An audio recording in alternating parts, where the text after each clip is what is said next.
The Oklahoma Sooners continue to roll at home. They've won 31 straight in Norman. It's the nation's longest active home winning streak. And a tough place for Jimbo Fisher's first road game as head coach at Florida State. The good news for Jimbo, one of the nation's best quarterbacks, made the trip from Tallahassee with him.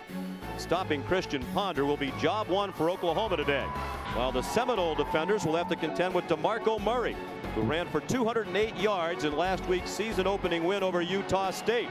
A 7-point victory that was too close for comfort for Coach Bob Stoops. He hopes for a better performance today with a sellout crowd on hand at Gaylord Family Oklahoma Memorial Stadium. It's the first meeting in a decade between two of college football's greatest programs.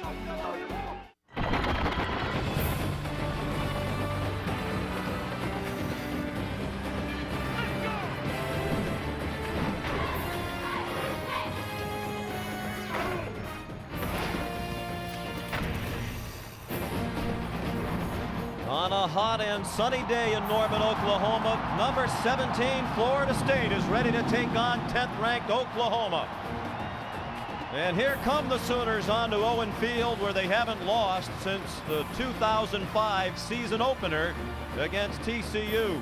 They've won 31 straight home games since, 51 of 52 overall.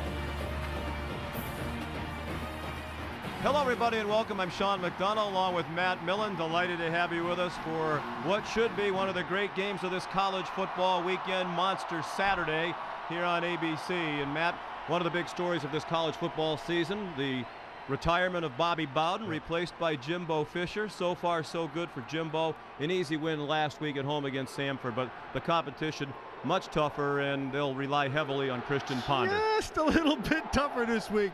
And Christian Ponder is going to have to be that much better. Now, the good news for Christian Ponder is real simple. If you're a legitimate Heisman Trophy candidate, today's the day to show the nation that you're it. He's going to have to run this offense flawlessly. He's going to have to take this thing on his own shoulders because, Sean, defensively they're young. And they have a new defensive coordinator. They put things in early last week. It was a good start. But young Mark Stoops, the younger brother of Bob, the head coach at Oklahoma, he's going to have his work cut out for him today. Mark Stoops will go against brother Bob for the first time ever. Both coaches during the week told us it's uncomfortable and awkward. They are very close. Bob Stoops said the only time you want to play your brother is in a championship game, so somebody in the family has to win a title. That's not what's at stake today, but it is a big ball game. Oklahoma squeaked by last week. A lot of angst here locally. They were favored by 34 to beat Utah State, held on to win by 7, and so much of the offense fell on two players. Well, really, and as long as I can remember, and you sitting out there probably think the very same thing, Oklahoma has always had great running backs. Well, this version is no different. DeMarco Murray, over 200 yards a week ago, runs strong, has the big speed to be able to break things. And then Ryan Broyles, the receiver, he's magic. He's magic, but he has to get the ball in his hands. And a week ago, they did not do a good job. Landry Jones himself admitted it was a subpar performance. And in order for them to open this offense up, Jones is going to have a better day. Florida State and Oklahoma. We'll have the opening kickoff from Norman right after this.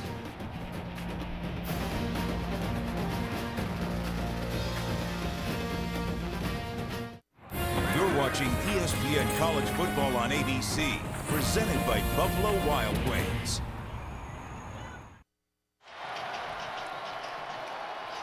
Back in Norman, Oklahoma, the Sooners and the Seminoles for the first time since they played for the national title at the end of the 2000 regular season in the 2001 Orange Bowl. Of course, Florida State was a dominant team in the 90s, but many Seminole fans point to that upset 13-2 loss at the hands of Oklahoma as the start of the decline for the Seminoles and the beginning of great things in the 2000s for Oklahoma. 67th FedEx Orange Bowl, the Seminoles of Florida State, the defending national champions, and the upstart Sooners looking for respect. Intercepted by Oklahoma. Winky in trouble, and a fumble. Oklahoma's got it. Quentin Griffin, touchdown. The champions of the FedEx Orange Bowl are the finally respected Sooners of Oklahoma.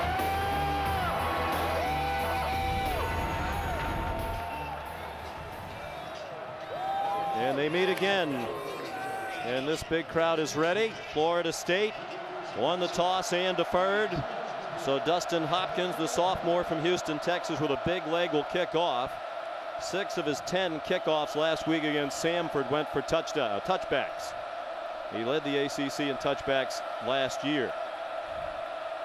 You saw DeMarco Murray among those back deep to receive, back with Moses Madu, who's returning today from a 1-week suspension. Didn't play last week. And there's that booming leg of Hopkins, sending it over the head of Murray and through the end zone. Down on the field, here's Janine Edwards. Well, Sean, Barb and Mark Stoops come from a family of 5 coaches. Their late father, Ron, and brothers Ron Jr. and Mike. Ironically, the first time 2 Stoops coaches faced each other was in 1988, the day Ron Sr. died of a heart attack after a game against Ron Jr.'s team. So this is a poignant moment. Bob and Mark Stoops said this is a unique and uncomfortable game for the Stoops family, especially their mom, Dee Dee. She's here today in a plain red T-shirt. Regardless, Ron Sr. will be proud of his boys either way. Indeed. Bob Stoops said, Mom better be cheering for my team. She's staying at our house. Quick throw to get it started by Landry Jones. Right out to Ryan Broyles. So that's 28 straight games with a catch for Broyles.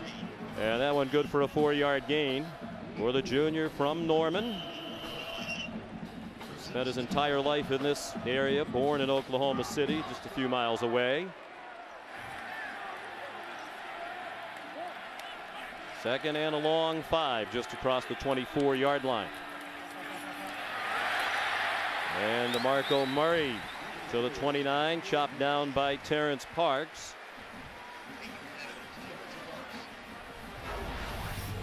Here's a look at the starting offense for Oklahoma. Murray, 208 a week ago, when Broyles, the big playmaker at wide receiver. They're hoping Kenny or Stills will emerge as another threat on the outside. Rattery, the tight end, a former walk-on. The good news for Oklahoma, the starting offensive line intact for 2 weeks in a row. That was the longest streak of offensive line starting combinations last year when they were decimated by injuries. Murray, his first catch of the year. Up the sideline and out of bounds at the 36. Very well done by Landry Jones. Just a simple to the left side. It's a 1-2-3 read. Just watching where the backers go. He clamps on the inside, leaves Murray free to the outside. Murray is an outstanding receiver out of the backfield, and he's a guy who has great hands. Only Quentin Griffin has caught more passes out of the backfield for Oklahoma. Here's Broyles again, and the Sooners are sharp on the opening possession. Across midfield and out of bounds at the FSU 49. Ochuko Jenajay, former cornerback, now at safety, made the tackle. That's a big story for that Florida State defense. He's just a couple of weeks at the safety spot. Landry Jones as they go quickly deep down the sideline and incomplete. Well, looking for Cameron Kenny. One of the things that this Oklahoma team wanted to do, he was talking to their offensive coordinator Ken Wilson yesterday, he wanted to get Landry Jones settled down, and he wanted to get him into the game faster. And so what they've done here early is very smart. Just get the ball nice quick underneath stuff. Now he takes a shot there, but you can get him to build his confidence in a little bit, just kind of settle everything down. The offense runs a lot smoother. Sophomore from Artesia, New Mexico, southeast corner of the state, he tells us. Town of about 10,000 people. Has a man open and another first down to the 33-yard line of Florida State. Ryan Broyles again, 16 more. And that came on the back of this offensive line with great protection, and then allowed Jones to just sit back there, and Broyles is just going to sit down right in the middle of the zone. Lots of time to be able to find the hole, and the quarterback sees him for a big first down. Jones 4 out of 5 passing. He completed just 47% of his passes last week, and was quite candid in telling us when we visited yesterday he was very disappointed with the way he played. Said he just never could get into a rhythm. Seems to be into a rhythm here early. Murray down to the 30-yard line. Everett Dawkins made the tackle. He's part of the front 4 for Florida State. Not a particularly big group up front with White, Dawkins, McDaniel, and Jenkins. Kendall Smith, second-year starter at middle linebacker. And Greg Reed, they think, is a future superstar, the sophomore cornerback. Swing pass too high for DeMarco Murray. Well, defensively, they're young, Sean, but they don't have a legitimate pass rusher. And when you don't have that, a lot falls back to the sideline, a.k.a. Mark Stoops. He's going to have to generate a pass rush with scheme, and that's tough to do, especially against a seasoned offensive line like this Oklahoma Sooner offense is. Stoops served as his brother Mike's defensive coordinator the last 6 years at Arizona. Similar circumstances there. Took over a defense among the worst in college football. Turned it into a very effective unit. And a first down. Good run after the catch by the true freshman Kenny Stills. They'll mark him out at the 20, and they convert on third down. Sean, watching the tape, the guy who just jumped off the tape for me, Ryan Broyles, the next guy is Stills. He's just a freshman. He is electric. He has excellent hands and tremendous run after catch. He can make you miss. This guy's going to have a great career here. Coaches were disappointed. He had a hip flexor in the preseason that limited his practice time. Very highly recruited player with Stills. Throw to the end zone is incomplete. There is a flag down with that movement along the line. And Trent Rattery was the intended receiver. Dropped another one at the end of the play. Rattery never got his head around because he was open.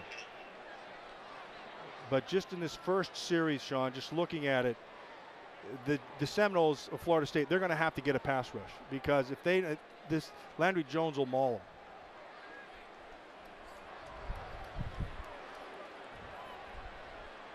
Jack Childress is the referee out of the ACC, Florida State's conference. We have Big 12 replay officials. Dead ball foul. First, there's offsides. 93 of the defense. That's a 5-yard penalty.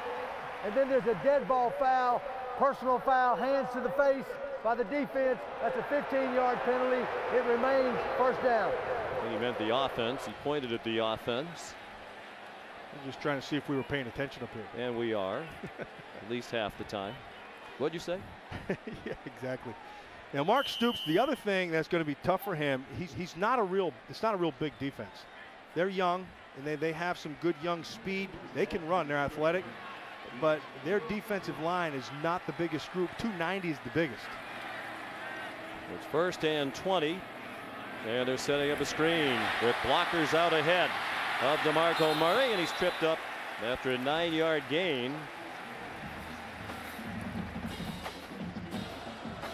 A nice job out there in tripping him up, because that had a chance to go big. Again, Murray, excellent out of the backfield catching the ball. And Landry Jones is just slowing things down and taking exactly what the defense is opening. And Kenny battles for the first down and has it inside the 10, out at the 8, with Greg Reed in coverage. You're going to watch, they're just playing zone coverage. Greg Reed gets his drop, and then because there's no pressure, Jones is just sitting there and just taking his time and finding the open receiver sitting down in the zone. And in every zone, I don't care what it is, there are always holes in zones. You need time to find it. First and goal Sooners after a 13-yard gain. And DeMarco Murray is down to the 4-yard line. He carried 35 times last week. Says he's ready to take the pounding. Spent a lot of time working on his conditioning in the offseason, yoga, stretching. A lot of the players now doing that mixed martial arts. And he's lost a little bit of weight. They're hoping he can stay healthy for a full year. He takes off up the middle and is very close to the end zone. They're going to mark him down just short. Well, they are just doing whatever they want right now. They're just, that offensive line is handling the defensive front, and they're running and throwing at will. This will be the 14th play. Jay Millard is in at fullback, leading the way for Murray, and he scores a touchdown. The official on the near side signaled touchdown.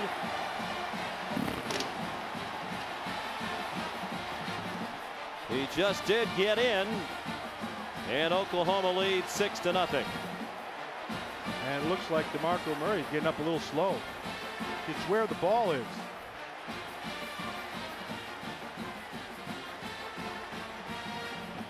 Goes up over the top. That's a tough one. This guy right here had a good look at it, and up go the arms.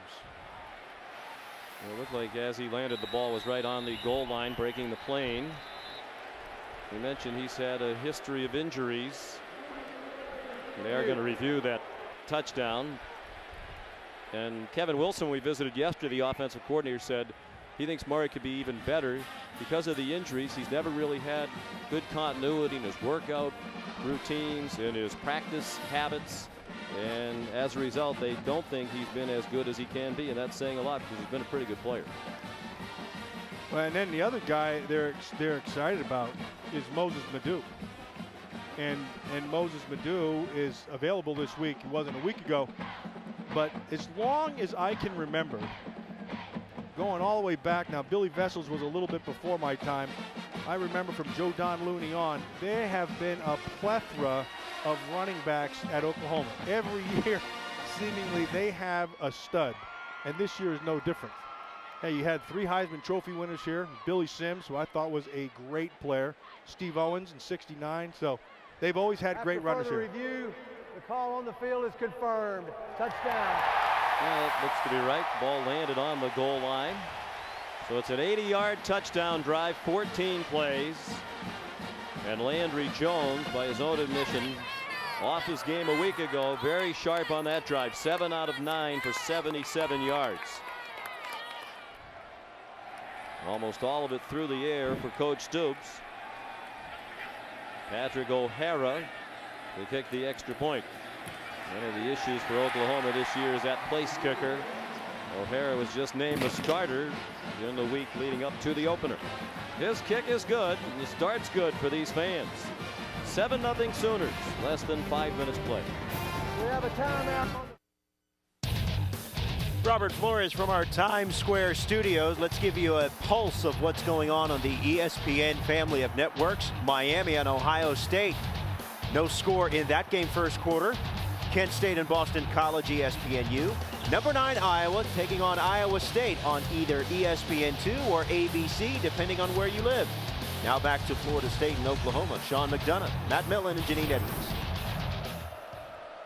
All right, Robert, thank you. Marco Murray, the touchdown run.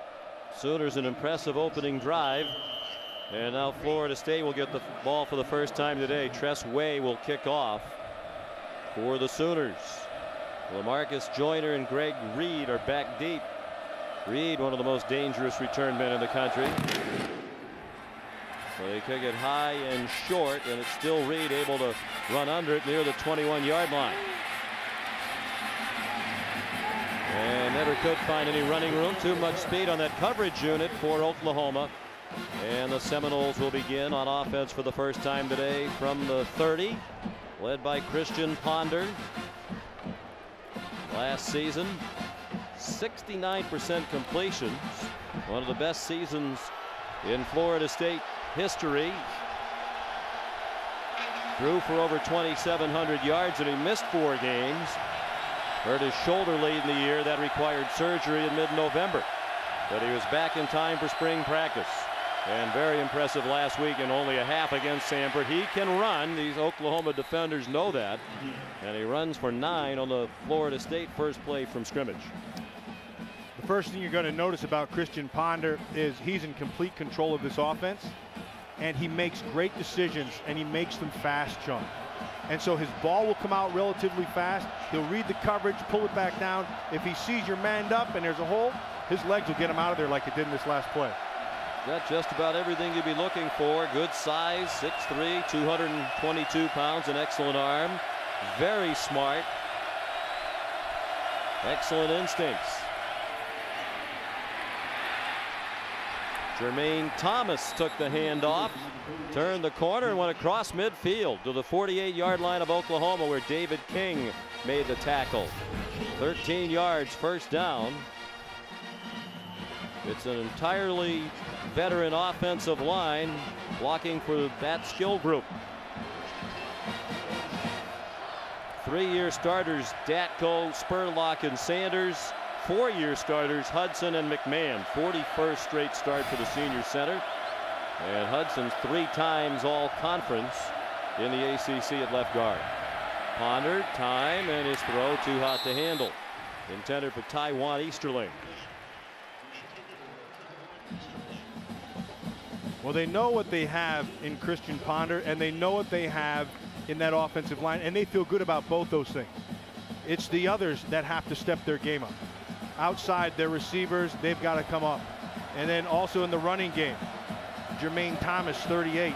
Lonnie Pryor, another guy. Ty Jones. These are guys who have to be able to match the play of their quarterback and offensive line. Big contrast in the offensive lines. Oklahoma didn't have one player who started on the O-line last week who started the season opener for them last year. Burt Reed the catch, 13 more. And Florida State just as impressive as Oklahoma was on its first possession that yielded a touchdown. Yeah, look at this. There's no pressure whatsoever.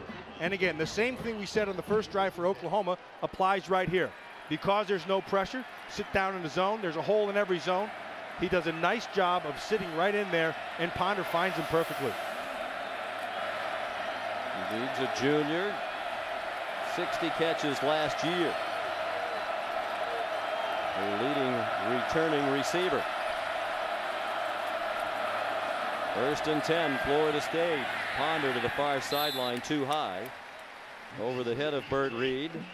Oklahoma was one of the best defensive units in the country last year. Of course, they lost Gerald McCoy up front. They do have Jeremy Beal, who they believe is one of the best defensive ends in the country. Casey Walker and McGee in the front. Frank Alexander didn't play last week with an ankle injury. Wirtz, young and talented in the middle. Travis Lewis, one of the best linebackers in the country. First team All Big 12 last year. The big concern, the cornerbacks. Both Fleming and Hurst made their first career starts last week, and from time to time they struggled. Utah State passed for 341 yards. Greg Reed takes off running. He took the direct snap. This went to the 28-yard line. Sean, this guy, Greg Reed, you and I were watching, and he's an exciting player. I mean, this kid is a returner. He's electric. As a cornerback, the kid is quick as a cat. He's a lockdown type of guy. And they'll use him on offense like you just saw right there. He'll see something, and he is through it. Man, he's like lightning. 3rd down and 4.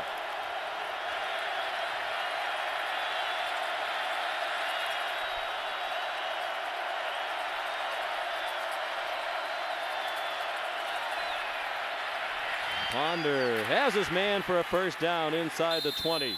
Bo Relaford, the tight end, with the first catch by a tight end this season for Florida State. 9 yards and a first down. Well, because of the protection, he had time to ponder the whole thing. And it was done. Thank you. I'll be here all week. And he just does a great job. Look at this. That is really well done. And it's just pitch and catch, just the patience, let it open, falls right there. They didn't have much practice on 3rd down conversions. They had only 4 third downs all of last week to convert against Samford. Went 3 out of 4. And their route of Jimbo Fisher's alma mater, Jermaine Thomas, to the 16-yard line. Everything went smoothly last week for Jimbo Fisher. Longtime assistant, waited 22 years as a college assistant. Get his first head coaching job ever at Florida State after 3 years as their offensive coordinator, and he's still calling the plays. And he's still calling his old coach, Bobby Bowden. Loves him. Credits Bobby Bowden with everything. And he took the thing and knew he had to make some changes. But the biggest thing was he wanted to get his offense into play, and he had to get Ponder back, which he did. Some thought Ponder might come out for the NFL. He rolls right, he's in trouble. Shows that running ability. Might get to the end zone. He's down at the 1. Sean, we said at the start of the game that when you're a Heisman Trophy candidate, games like this are when you show your stuff. And games like this is when you prove that you are what you are. He's doing it right now. And they tried to catch Oklahoma off guard and did not. Jermaine Thomas spun back to the line of scrimmage.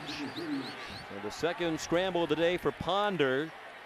Netted 15 yards for the Seminoles, and they're a yard away from a tying score.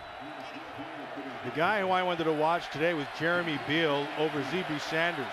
Sanders, number 77, that right tackle. And you have not heard anything from Beal. Beal's a good pass rusher. He's got some athleticism. He can dip. He can turn the corner on you. Sanders, in this first drive, nullified him. Second and goal. Lonnie Pryor in at fullback in front of Jermaine Thomas. Leading the way for Thomas. Touchdown, Florida State.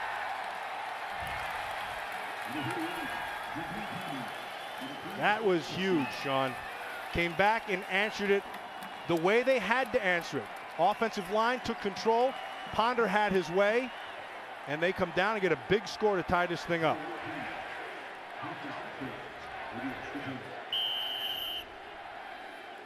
Second touchdown of the season for Jermaine Thomas, junior from Jacksonville.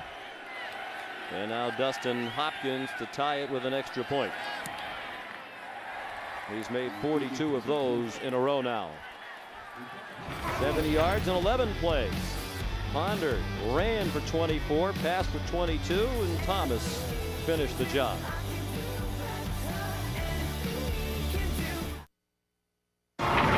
ESPN's College Football on ABC, brought to you by Buffalo Wild Wings. You have to be here.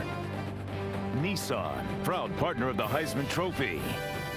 And Northwestern Mutual. Begin building your foundation for life at northwesternmutual.com. Sooner Schooner. Covered wagon, reminiscent of the mode of travel used by the pioneers who settled Oklahoma. Schooner was first introduced here in 1964, didn't become a OU mascot until 1980, powered by Boomer and Sooner. Nice sound effects. That's a Conestoga, isn't it? It's really cool. This is one of the great venues in college football, but part of what makes it cool is when that Schooner comes out around the field. If you're the opponent, you don't want to see it. Remember our good friend and colleague Mike Godfrey talked about when he coached at Kansas, used to come in here and Oklahoma would hammer him. He said those horses were quite winded by the end of the day for all the laps they had to do around this field. Oh, that's funny. Yeah, I've heard some stories about guys saying we thought they killed the horses. They ran up so many points. There's Dustin Hopkins with the big leg to kick off again. Didn't get quite as much of this one. But Moses Madu won't bring it out from about 7 yards deep. Let's look at today's more sound effects. Today's Chick-fil-A drive recap. I'm not sure if that was the video making that noise or you, Matt Millen. Well, one thing who's making a lot of noise was that Oklahoma defense, because Christian Ponder had his way with him. And he used his feet, he used his arm. The offensive line had a lot of time, then opened holes in the end zone, and they were a complete offense in that whole drive. So both offenses impressive. If you're the two coaches, though, you have to be a little worried about your defense. Florida State's defense really not tested by Samford. There is a flag down with that movement at the line, and it's Murray ahead for 5. And of course the defense was awful last year, so here's their first big test, and Oklahoma goes right down the field, and it's more of the same for the Oklahoma defense. Offside. Bad last week, bad on that drive. Defense, that's a 5-yard penalty. It remains first down. Brandon Jenkins offside.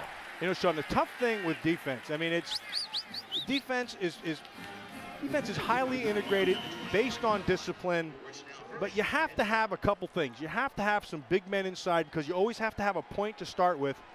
That's the first thing. And then you have to have great discipline because one guy jumps out of a gap and it's 6. Oh, and by the way, you need a pass rusher. Marco Murray down at the line of scrimmage. Tackled by Moses McCray, who wasn't even listed on their 2 deep, but he's been in there for a couple of plays. Let's check in with Janine Edwards. Well, Sean, just as you guys were talking about Florida State's defense, when they came off the field after that opening drive, Mark Stoops very agitated. There were missed assignments. Guys were not lined up right. One guy went left instead of right, so they're hoping to get back to basics here on this drive.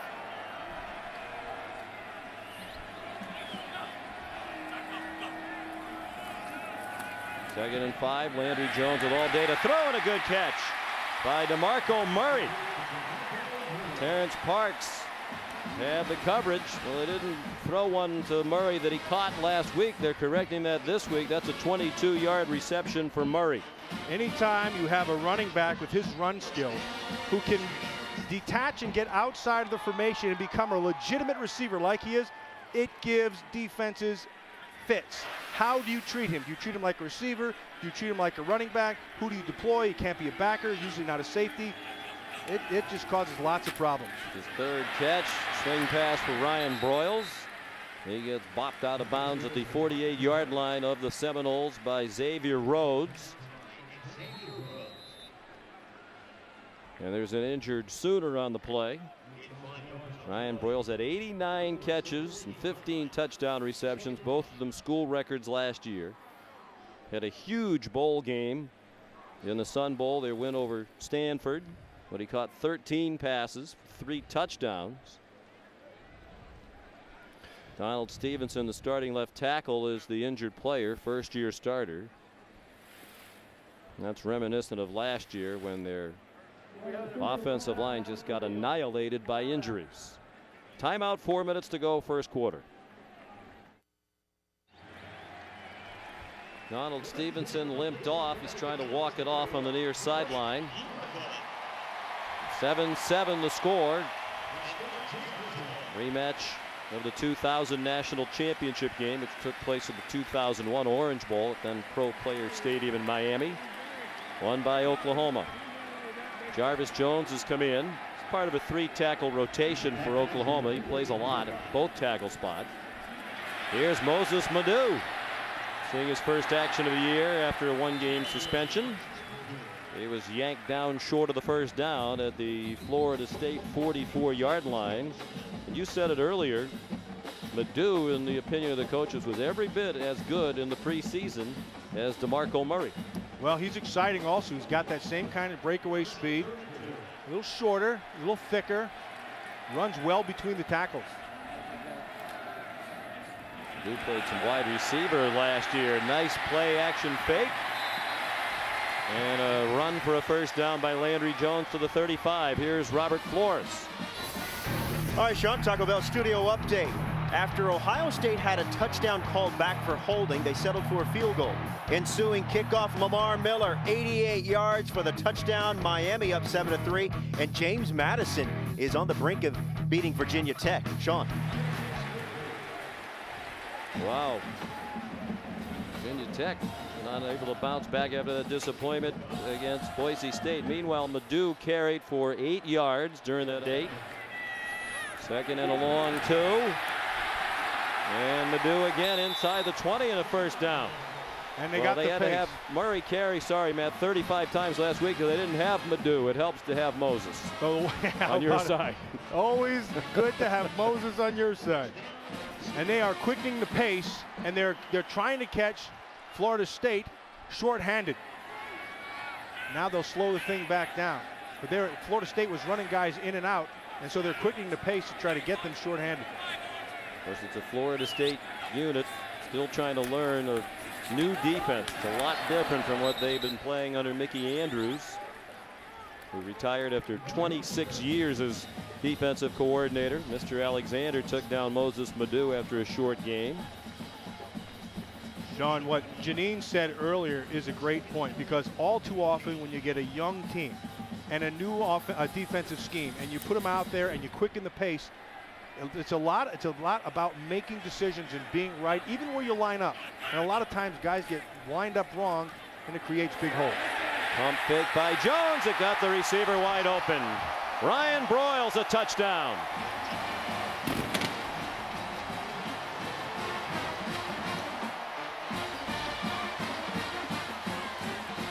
Well, that whole thing, again, that offensive line, no pressure.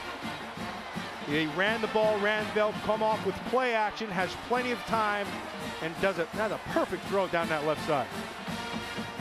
5 catches already for Ryan Broyles. He caught 2 touchdown passes last week. That's his 3rd of the season. Another 80-yard drive. Looks like we could be in for a shootout today. And Patrick O'Hara adds the extra point.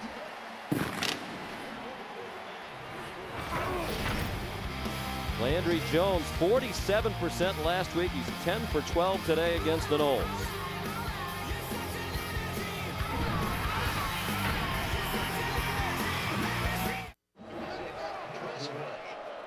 Ryan Broyles caught 9 passes last week against Utah State, 2 of them for touchdowns. He has 5 catches already today and a touchdown. And there's been absolutely no defense so far today here in Norman. Tress Way kicks off. Tumbling down to Greg Reed. Trying to go across the field. There's a flag down.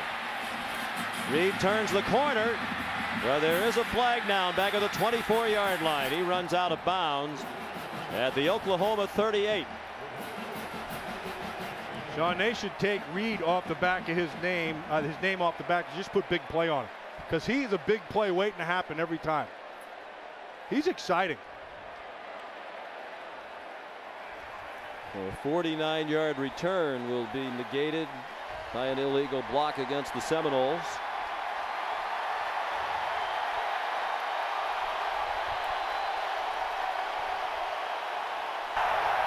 During the return, blocking it back, 84 offense, 10 yards, first down. Rodney Smith, a wide receiver, guilty of the blocking infraction.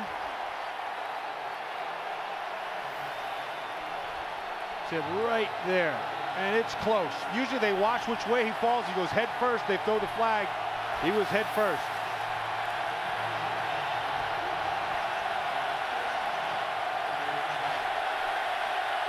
Well, the ball comes all the way back to the 14-yard line.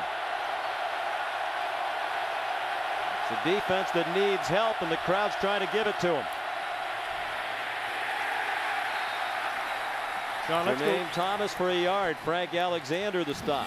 Let's go back to that touchdown, and I want you to watch Xavier Rhodes, number 27, and watch his head, okay? Nicely done. You take your first quick peek now on the receiver. Eyes should be here. Instead, they go back inside to Landry Jones, and there's the bite. It's over. Broyles makes the break. The ball's thrown to the outside shoulder. 6 quick. I would think you would particularly want to keep your eyes on number 85. That's another secondary for Florida State. Empty backfield. 5 wide receivers for the Seminoles. Under a minute to go in the quarter, and the pass is broken up. Intended for Willie Halstead. He wanted a flag. He's not going to get it.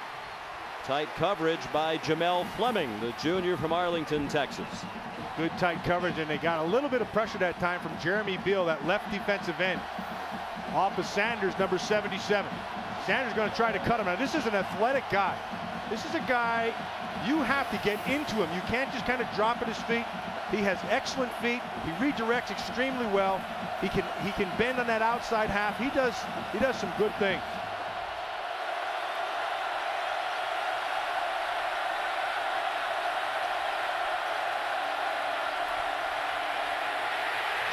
Under duress, throws it away. And a flag thrown, might be for intentional grounding.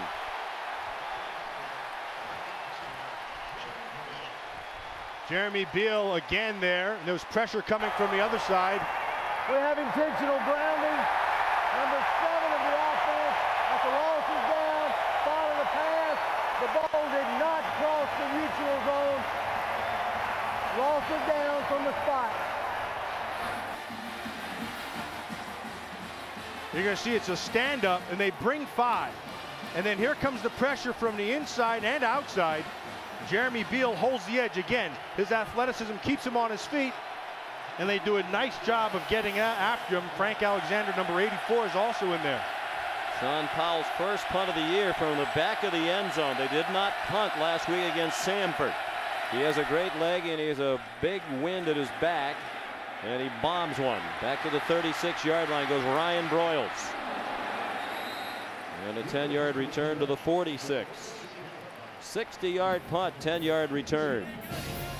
Mr. Alexander made the tackle tonight at 7 Eastern on ESPN. Big-time coaching matchup. Joe Paterno's 18th ranked Penn State Nittany Lions take on the top-ranked Alabama Crimson Tide of Nick Saban. It's college football primetime presented by Hampton Hotels tonight at 7 Eastern on ESPN. College football is available on TV, online, and on your phone. Go to ESPN.com for more information. First time they've met since 1990. Robert Bolden in a tough spot tonight. The Penn State freshman quarterback. Brennan Clay, true freshman. Caught the swing pass, got about 7, perhaps 8, got across midfield. And he's a versatile freshman. They'll line him up as a receiver and as a running back. You know, one thing I've always been impressed with Oklahoma, if they have a talent, it doesn't matter how old he is, they're putting him on the field. They did the same thing with Joe Paterno with Robert Bolden. He won't be the problem. That offensive line for Penn State, that's going to be the problem. Jones throws it the other way, incomplete. Clay alerted enough to get on it, but it is a forward pass, incomplete. 3rd down and 2 with 11 seconds to go in the first quarter. It's one of the few errant balls thrown by Landry Jones so far. And now here they come quickly to the line again. DeMarco Murray back in, and he has the first down. Chopped down by Greg Reed. But Murray will be marked down at the 43-yard line, and it's 1st and 10 Sooners. You know, the one attribute that you see on both sides of the field is speed. Both these teams can run. 176 yards of offense in the first quarter for Oklahoma. They lead 14-7.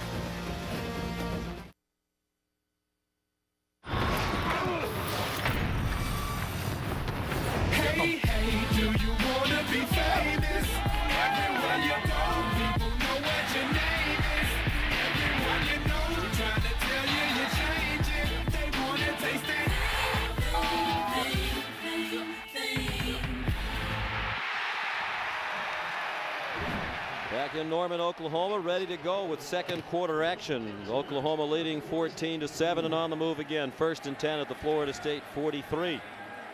Sean McDonough, Matt Millen, Janine Edwards, delighted to have you with us. On a warm and humid day, temperature in the mid-80s, 60% humidity. Dewan Miller, his first catch of the ball game to the Florida State 37. Let's take a look at our Pacific Life game summary. Florida State had a terrific opening drive, answering an opening score by Oklahoma. But Florida State stopped on its second possession. The big statistical edge to Oklahoma. That will continue with another big play and a touchdown for Cameron Kenny.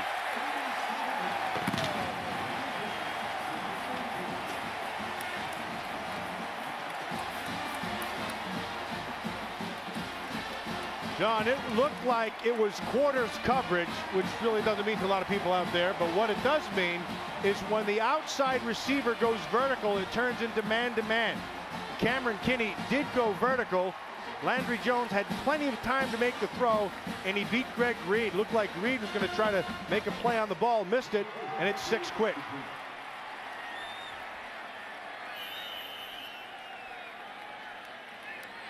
$37-yard touchdown.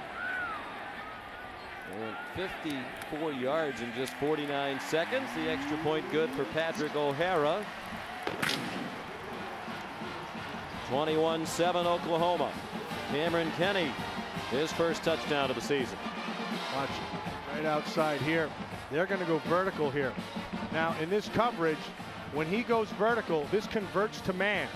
Greg Reed sitting out top. Now he's got to get depth. Sees the ball, tries to make a play. Kinney had gotten on top of him. Very well thrown ball, and again, plenty of time to make that throw. Well executed. Well, he was a little down about how he played a week ago when we sat and talked to him, but he's going to be pretty darn happy about what he's done up to this point. Cameron Kenny, senior from Georgia, with the touchdown. Meanwhile, on the other side, they played Sanford last week. Get a chance to break in the new defense against lesser competition they're seeing today. Mark Stoops says there are days at practice when he thinks, wow, they're really getting this. It's all starting to gel. And then there are other times he just puts his hands on his head and says, I can't believe we're still making those kinds of mistakes.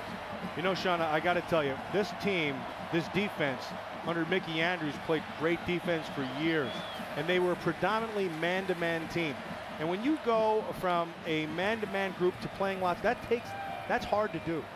And you start recruiting guys who have a lot of man skills, and then zone is about feel, and zone is about lots more vision. You have to see where you're helping. You have to understand where things are. You have to use your help. You have to see the whole field. It's a tough transition. He'll get it done. Tress Way kicking off for the first time today with the wind at his back.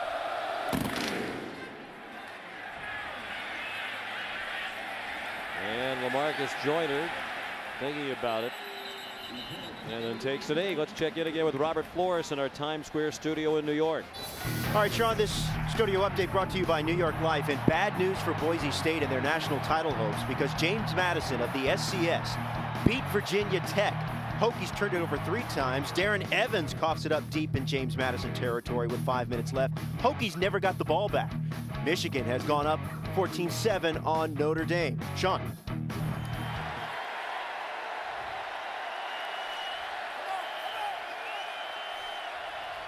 All right, Robert, thank you. Florida State already down by 14, just seconds into the second quarter. Seminoles 7-6 a year ago, but picked by the media to win their division of the ACC, the Atlantic Division. They had a Clemson and Boston College.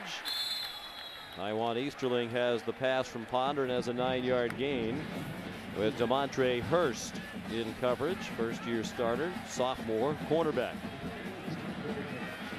Well, James Cooley, the offensive coordinator for the Florida State Seminoles, if he's sitting back right now, he's looking at the best way for them to move the football is in the air. It's Ponder. Coley knows it, and he's going to have to use that arm the whole time. James is in the press box, provides advice for Jimbo Fisher, who ultimately calls the plays. Nothing doing on the run for Chris Thompson. James Coley told us it will be running back by committee for Florida State unless somebody gets the hot hand, then they'll ride that runner. Jimbo said it wasn't that hard last week to manage the head coaching decisions and the play calling, as he did that for the first time. Now, I always thought for a head coach the toughest thing is to manage the game overall, like game clock management. That's a whole nother skill all by itself. He's doing that too.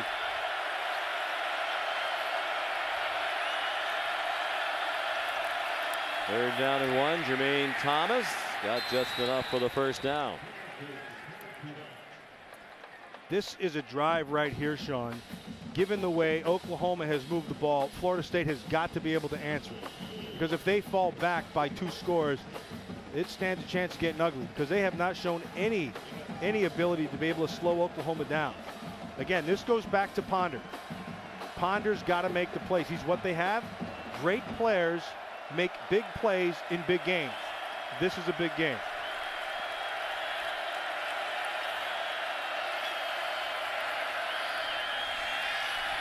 Ponder with a lot of time trying to throw the deep ball, and it's batted away. Good coverage by Jamel Fleming as he was running stride for stride with Burt Reed. That's what we were talking about earlier. They're young. Jamel Fleming just a junior, but man, they're talented. And Reed does not run away from Fleming. Fleming's just tracking the ball the whole time. That's very well played. You've got to gain some separation at one point. He's got a stem at the top of his route. He didn't do that. Fleming just tracked him. Yeah, an interception and 10 tackles, but last week Utah State threw for 341 yards. They have an excellent quarterback, DeAndre Burrell. A lot of people haven't heard of, but he's outstanding. Ponder got drilled as he threw it. Caught by Taiwan Easterling, who battles to the 39, about 2 yards short of a first down. Travis Lewis made the tackle. In defense of that secondary, Bob Stoops, Brent Venables both said last week they played a lot of basic coverages. There's Tony Jefferson, who came on the blitz there and walloped Ponder. There's Brent Venables. Been on the staff here at Oklahoma all 12 years with Bob Stoops. He's one of the best defensive coordinators in the country. But up to this point, regardless of how vanilla they were a week ago, if they don't bring a 5th guy, they have not gotten pressure against this Florida State offensive line. That time was the first time they really got a hit on Ponder. Ponder to throw on 3rd and 2. Nicely executed. Out of the backfield, Jermaine Thomas And a long run down the near sideline to the 40-yard line of Oklahoma. Tom Wirt made the tackle. First down, Florida State. Again, they're just going to flood the zone over to this left side, well, the right side as we're looking at it. And just well done. You're just outflanking your defenders. All you're doing, just take him, get him down the side, and then again, because lots of time for Ponder, he just dumps it off and lets him run. 21-yard gain. Ponder's from the Dallas, Texas area, Colleyville, just a couple of hours drive here from Norman. He has a lot of friends and relatives cheering him on today. And movement before the snap.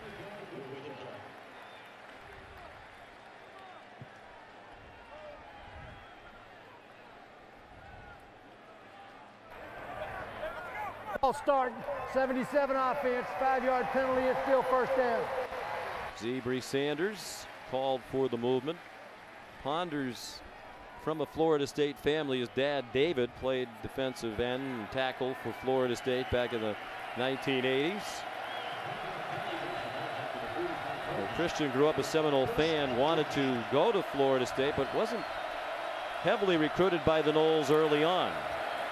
Hands it off to Jermaine Thomas. Matter of fact, junior year in high school, Matt, Christian Ponder went to a Bobby Bowden summer camp, hoping he was going to get a scholarship offer. As he was leaving to go to a camp at Georgia Tech, the Florida State coaches told him, "We can't offer you one right now. We're waiting to get an answer from a young man named Tim Tebow. Never heard of See if he's going to come to play in Tallahassee." Tebow called a little while later, said, "I'm going to Florida." And that's when Florida State offered Ponder the scholarship. Kind of worked out well for everybody. Yeah, all the way around. And going to have to use that arm right now on this 2nd and long to get him out of this little bit of predicament here. Ponder got back near the line of scrimmage and then got belted by Tom Wirt. A big hitter at middle linebacker, redshirt freshman from New Braunfels, Texas, but originally from the United Kingdom. He moved to this country in the 8th grade. Didn't play football, obviously, until he got over here. He's a quick learner. And he's also quick-footed. The kid can really run. He's fun to watch on tape. The one area that he's a good hitter, he has a knack for finding the ball, good instincts. He's got to get better in his pass drops. Sometimes he kind of gets a little bit lost in his underneath coverage, but he's just a young one. He's going to be a good one. The 2 personal foul penalties that were costly last week leave him to play with a bit more discipline. Movement at the snap, right over the ball.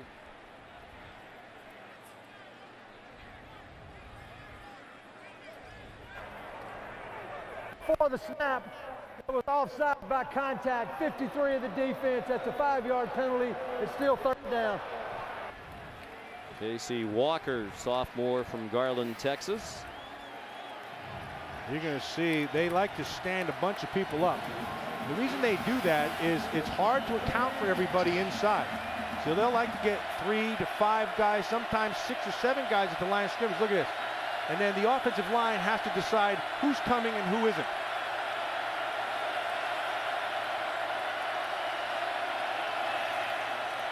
Ponder pressured off the corner and has nowhere to go. Down at the 42-yard line, Frank Alexander, a welcome returnee to this defense today after he sat out last week with a high ankle sprain. He's been a factor here in the first half. Well, here you go. They're going to bring themselves 6 guys. They bring Word off the edge. Alexander just keeps on coming. They do a nice job all the way around. But again, that offensive line has to decide who's coming and who isn't. Everybody has to be accounted for. That time Alexander beat it.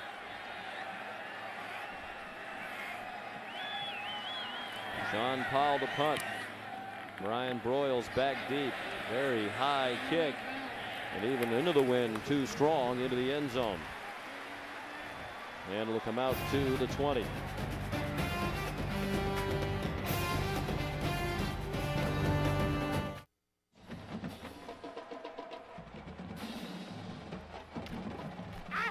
Let's take a look at today's Aflac trivia question. As we mentioned earlier, Oklahoma 31 straight wins here at home, the longest current home winning streak in the nation.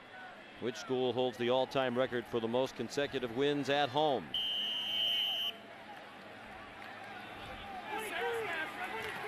I thought it might have been Oklahoma. because they had that stretch where they never lost when Bud Wilkinson was the coach, home or away, but that is not the correct answer, to give the folks at home a little hint.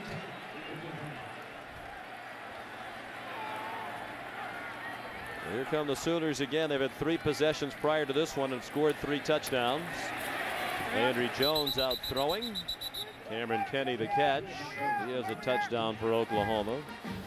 Touchdown drives of 80, 80, and 54 for the Sooners. Here's Janine.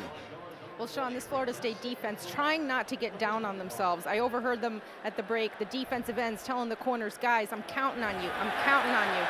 And Ochuko Jenije, one guy taking it hard, sitting on the end of the bench with his head down, not speaking to anyone. Keep in mind, he's making a difficult transition from corner to safety this year. He's one of the most impressive guys we've spoken with. As Moses Madu carried for a first down for Oklahoma. He said, I was raised to be a team player. I'm a senior. I've been a cornerback my whole career, but if they think the team's better off with me at safety, I'm going to do my best to learn how to play safety. But it's a lot different from being a corner. And he's learning on the fly. Yeah, not easy to do, Sean. The angles are all different. Moses Madu breaks a tackle. Got away from the grasp of LaMarcus Joyner. Got out to the 36.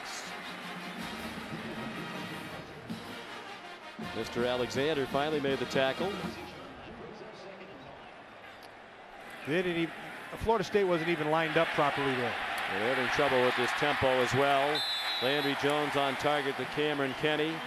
Coaches want more from some of the wide receivers other than Broyles, and they're getting it today from Cameron Kenny. His 4th catch for 72 yards.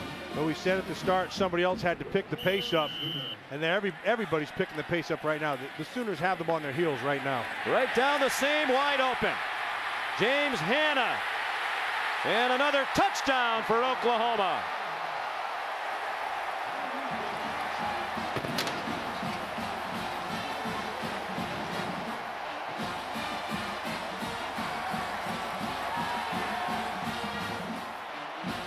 What Janine said earlier came true again.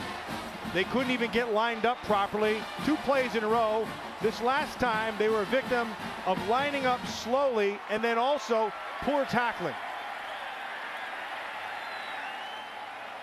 James Hanna, the junior, his first catch of the season. And it goes for a touchdown, 46 yards. The 3rd 80-yard touchdown drive of the day for Oklahoma. That one took just 5 plays. Patrick O'Hara, no good.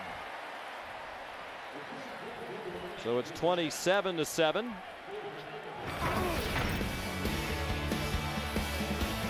Four possessions, 4 touchdowns for OU.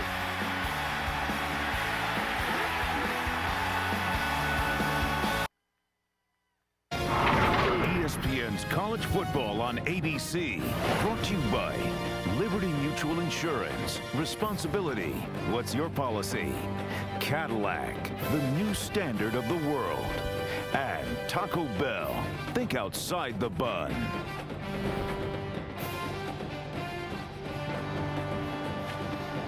2000 National Championship trophy on display inside the Switzer Center. James Hanna displaying his skills. That's his first career touchdown reception. Had his 6 catches all of last year out of Flower Mound, Texas. Bob Stoops. You know, he used to pick on his little brother Mark when he was a kid. He said all 3 of the older brothers picked on the youngest of the 4, Mark Stoops. He's kind of beating up his younger brother again here today. Yeah, he's getting after him pretty good. Mark Stoops says if they did to me today what they used to do to me when we were a kid, they'd probably all be jailed right now. Marcus Joyner, the return out to the 18-yard line. Sean, this is the touchdown right here. See, they're getting over here late. They're going to end up playing a 3-deep zone. 1, 2, 3 deep. You got to get somebody on this down the slot because it puts the safety in the middle of the field in a tough position. He has a 2-way go. And once he does that, it's too late. They run it down the other side. And you can see right there, Bradham, who didn't get the jam on the slot receiver, just kills the coverage. Mark Stoops coaching him up. Bob Stoops and Mark Stoops both admitted yesterday multiple times that Mark Stoops had to go for stitches when he was a little kid after playing with his older brothers. He roughed him up a little bit. Ty Jones is in at tailback now for Florida State, but it's Ponder throwing to Burt Reed. And he's to the 32-yard line. Now bear in mind, last week Oklahoma led Utah State 21-0 and had to hang on for a 31-24 win. And that fourth quarter last week was scoreless. So there were a number of times Utah State had the ball with a chance to drive and score, and they could not.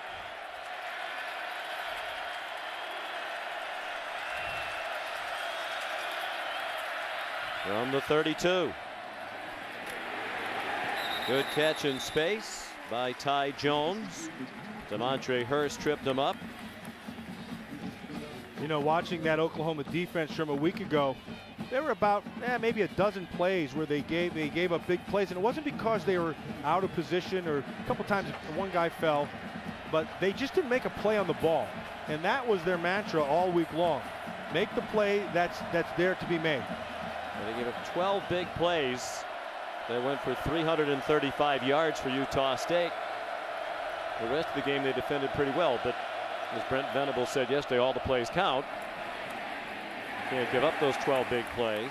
Ty Jones, the ball carrier, across the 35 to the 36. It'll bring up 3rd down and 6. You know, one of the things that Jimbo Fisher has to balance right here, he has seen, if you were reading your game, he has seen his defense has not been able to stop Oklahoma at all. So he has to move the football and score, but he also has to take time off the clock. And that is a tough position to be in. So he's mixing the run in here, but he knows the way to get back into this thing is Ponder's arm. Well, these are two teams that in recent years have leaned heavily on the pass. 3rd down and 5. Ponder hit as he throws, incomplete. In the direction of Taiwan Easterling. Tony Jefferson had the coverage, the true freshman. Brent Venables said yesterday Jefferson is going to be a superstar if he works hard because he has tremendous ability. First guy that jumped off the screen when you put the tape on was Jefferson. He has great ball skills and he has excellent instinct. John Powell to punt. Didn't punt at all last week. It was the first time since 1992 that Florida State didn't punt in the game. Ryan Broyles from the 12. Ankle tackled at the 20, or he had plenty of green grass ahead of him. Good tackle by Mike Harris.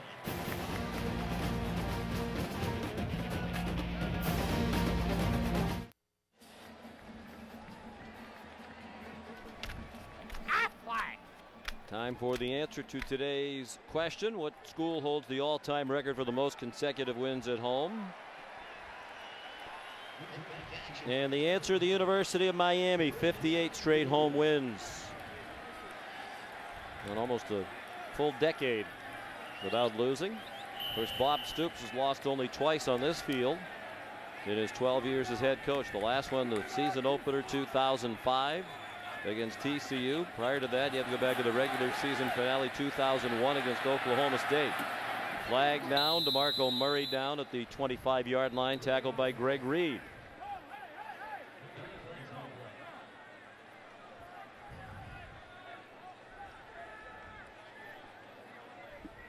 Sooners have averaged 9 yards per snap against Mark Stoops' defense. Offsides, 98 defense. That's a 5-yard penalty. Feed 1st down. Marcus White. And here's a look at the Oklahoma possessions today. 3 80-yard touchdown drives and a shorty of 54. And the only reason that they're 80 yards is because they didn't start the ball sooner. Because they've been going at will against this defense. DeMarco Murray, that carry will get Oklahoma over 300 yards of total offense. There's still 5 minutes to go in this first half. That's their 15th first down.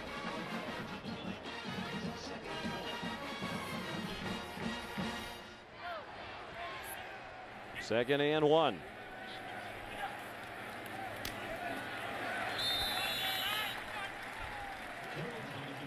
Jones keeps it, and it looks like he has the first down. Tackled by Brandon Jenkins. Let's check in with Janine. Well, Sean, you know, 2008 Heisman winner and former Sooner Sam Bradford gets the start for the Rams tomorrow when they host the Cardinals. And he told me last week's game he watched, and he said, I know everybody was hoping for a more commanding win and a victory, but we did get the victory. Any way you get it is important, but I hope that they learned a lot from their mistakes. Mistakes can be productive, and in watching what's going on here today, I'd say they did take notes. Well, certainly Landry Jones played a lot better today. Just found Broyles for about 7. And now Broyles again for the first down. And Landry Jones says it's a lot different for him this year, Matt. Last year thrown into the fire when Bradford got hurt on a couple of occasions and finally went down for the year. Said this year it's his team. It's not Sam's team anymore. He is in command of the offense. And everybody around him knows it. And they expect him to take charge out there, and it's a big difference.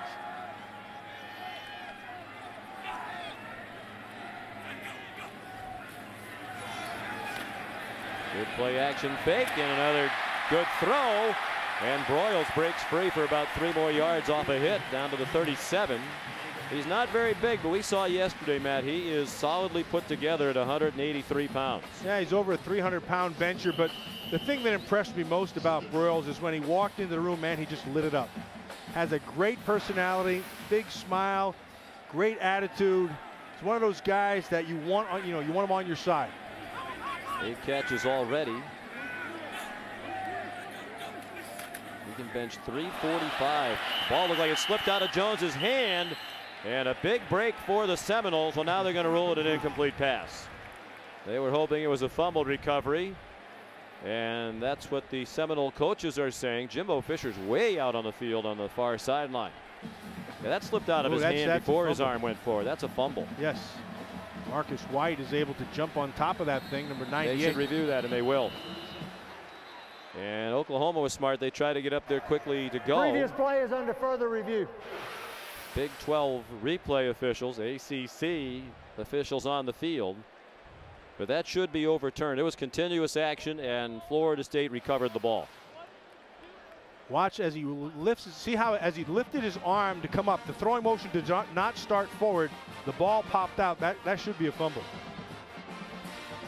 And he had Cameron Kenny out there. They like that quick game. The corners have been playing off. That's where he was going to go. But again, you see the ball just pops out of his hand before he starts his throwing motion.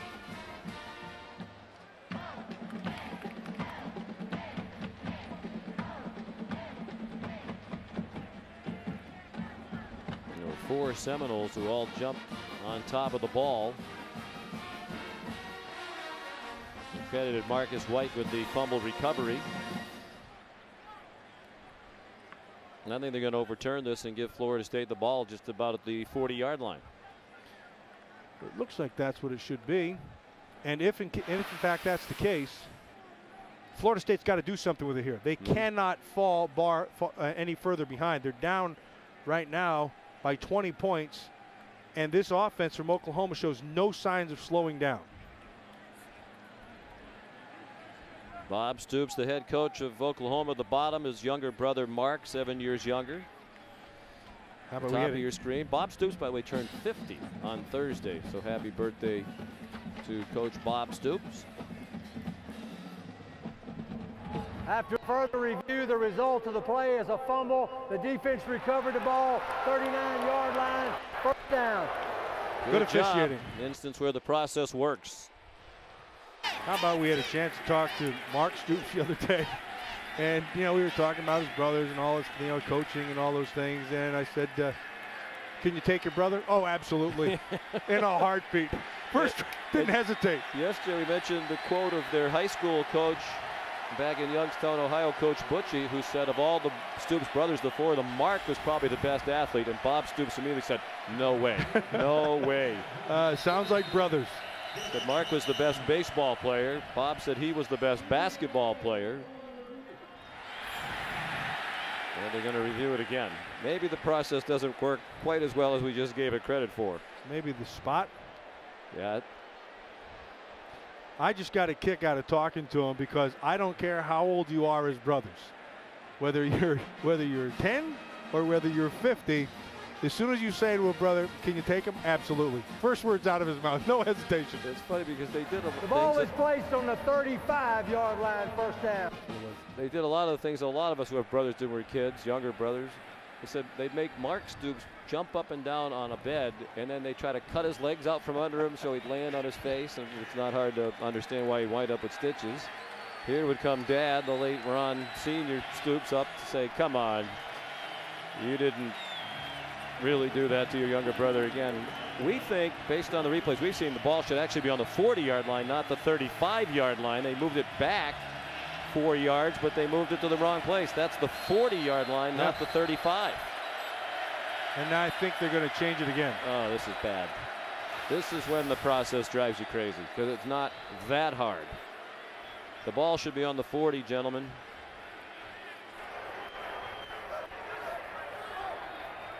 The previous play is the review. For the third time. They're just going to make sure they have it at the right spot. You know what? You'd rather have them get it right. Right. Of course, you'd like it on the first try, but the ball was recovered at the 40.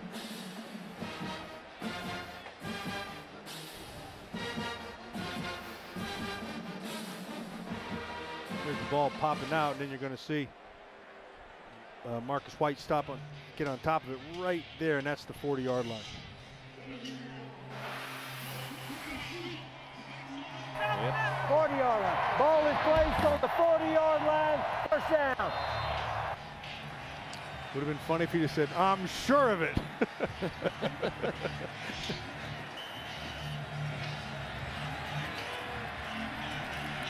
So here they come.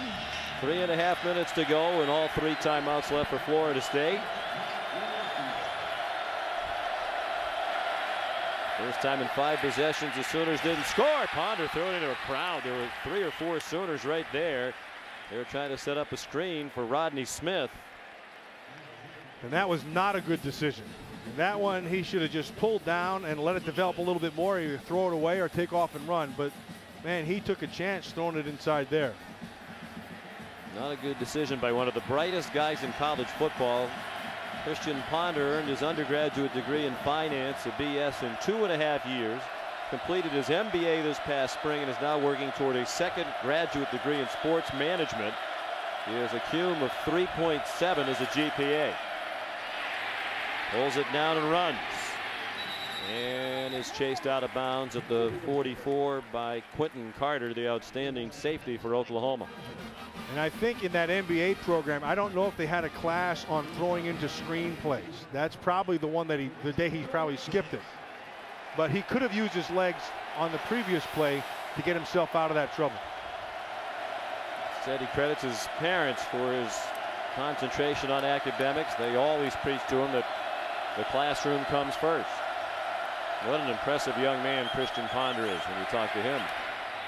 And another one up for grabs, intended for Rodney Smith. Coverage is starting to get a lot better, and Tony Jefferson in 2 weeks has been about as impressive a true freshman as you'll see on a college football field.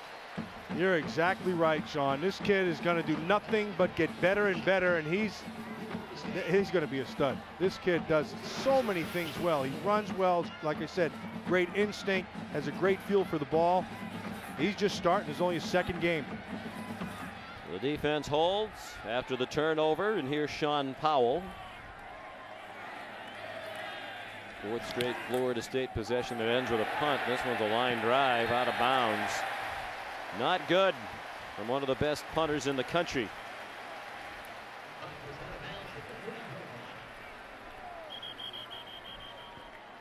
They're going to mark it at the 30.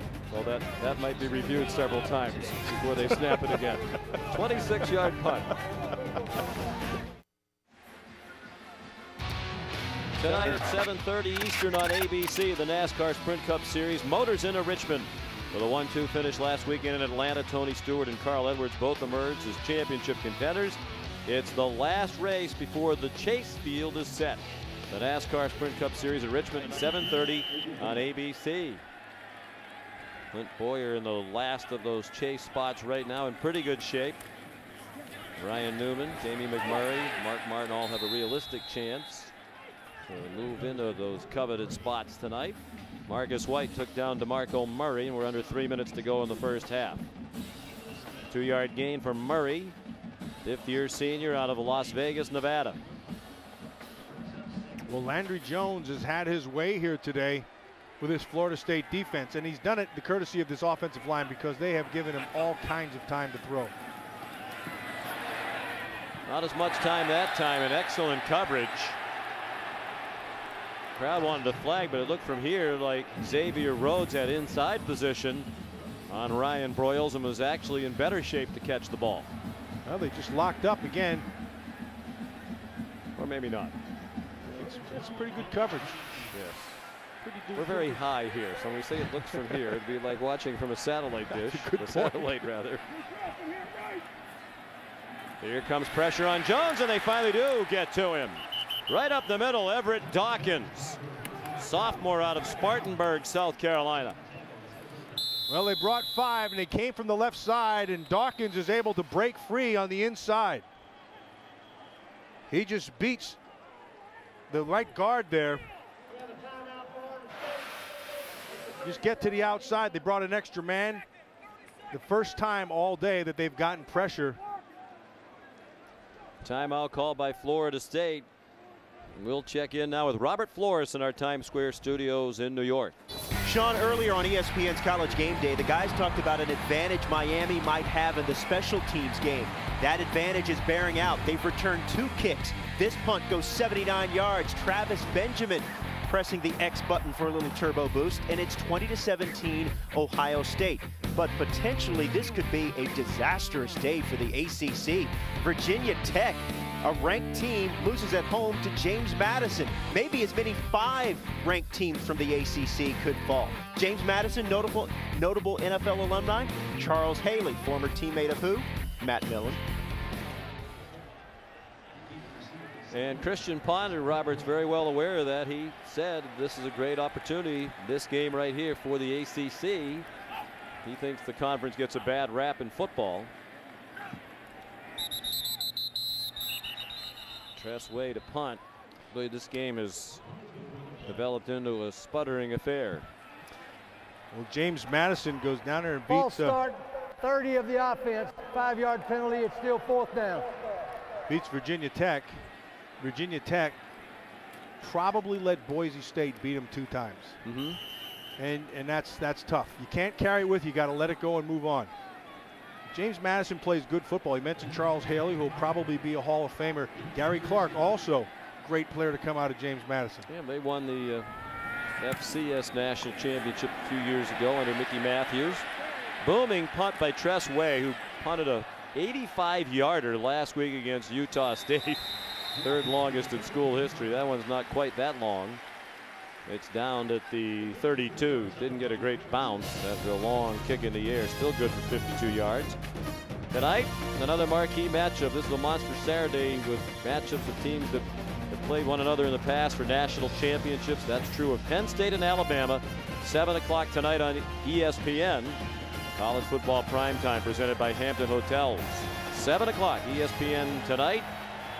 Alabama beat Penn State in the '79 Sugar Bowl to win their 10th national championship, and a rivalry was born.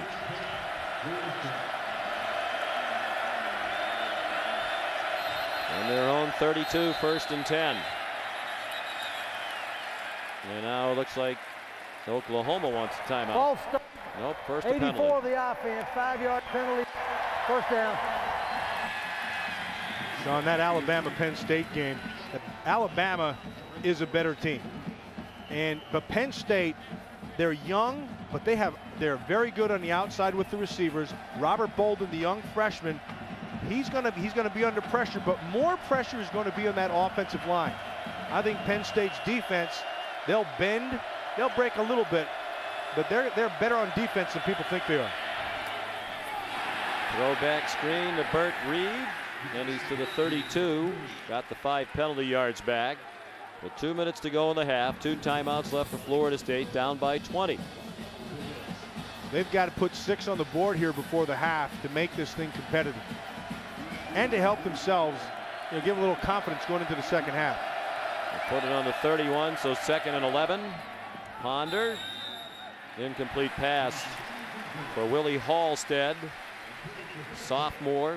James Coley, the offensive coordinator, said is really coming on strong. He had only 1 catch last year as a true freshman, but they like his talent. And now you're 3rd and long again here. And it falls squarely back on the shoulders of Ponder. Ponder's been solid, nothing spectacular here. The first drive, he looked lights out. And then since that time, they've gotten pressure on him. And he's just been okay. 1 for his last 5. Just did get it off at 2 seconds on the play clock, and that throws too high. Burt Reed, the intended receiver, and again, good coverage by Jamel Fleming. Well, this week, these Oklahoma defensive backs are in position again, but they're making plays when they're in position. Last week, a lot of times they were in position, just whiffed. Exactly. They make a play on the ball, make the play that presents itself. That's what they preached all week long, and they've done that so far this game. 5th straight punt after that terrific start for Florida State. They march right down the field on their first possession. Sean Powell, another low ball into the wind. Caught on the bounce by Ryan Broyles. And he's dragged down at the 36, and then a late flag thrown. Mr. Alexander made the tackle. And Jawan Harley was upset when he saw the flag.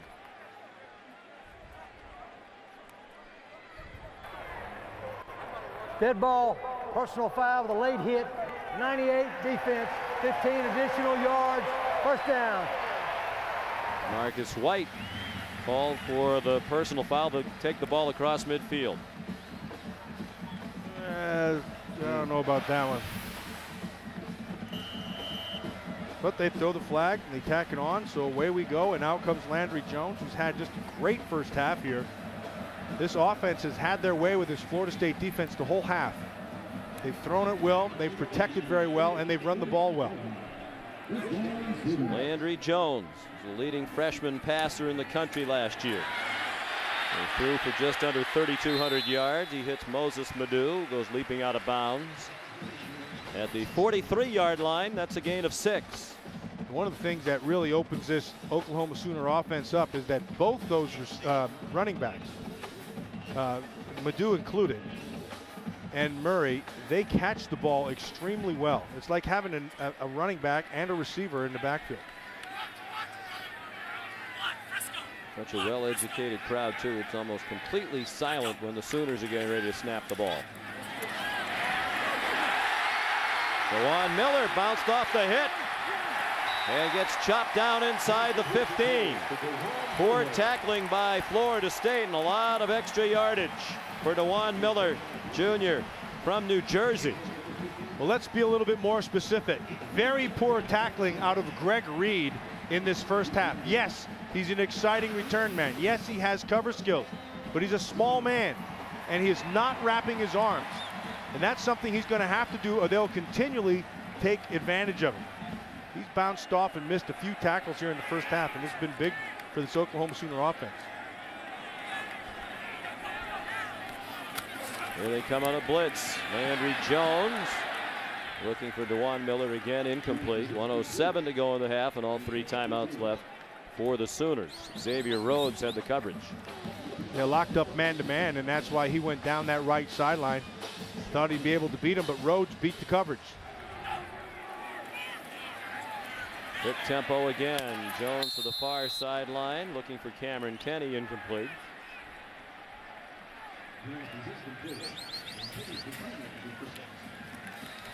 Well, Landry Jones has been, he's been flawless here in the first half. He's done whatever he's wanted to do. They started off with the short stuff, but he's pushed the ball down the field, and he's been very, very accurate. The local paper here today had an article questioning whether he was the right man for the job. He might be answering that question today. Jones dumps it off for DeMarco Murray inside the 5 and down at the 1. Xavier Rhodes prevented a touchdown. First and goal, Oklahoma, 56 seconds in the half. Big Ben Haburn out there on that screen. You're going to see the center come on out, number 61, and Murray just uses patience and stays behind him, waits for the block, and then gets what he can get at the end. Well done by this Oklahoma Sooner offensive line. 321 yards passing now for Landry Jones. After he had 217 the entire game last week. Murray to the goal line. Touchdown, Oklahoma.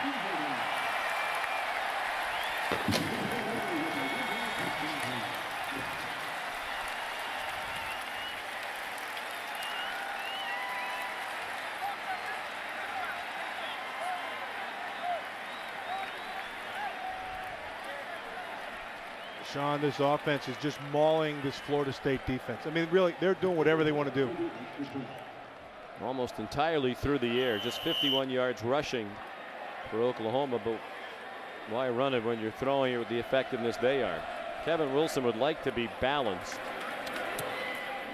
In recent years, they've had a hard time running it. In order to be balanced, they've had to run it because they've always thrown it well here.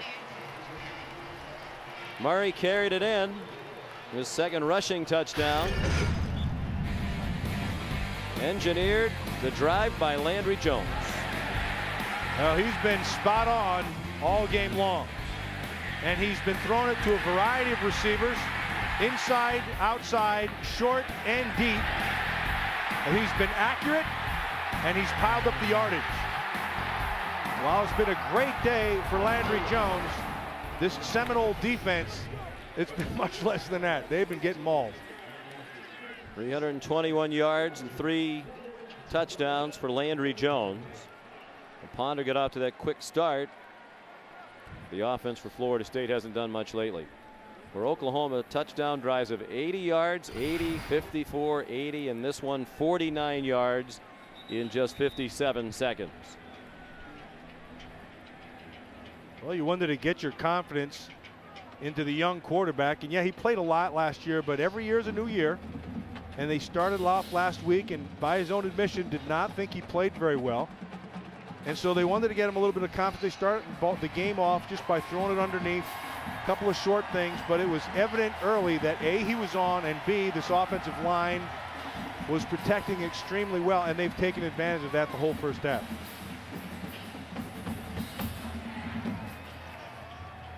Landry Jones told us yesterday he wants to be a pastor someday.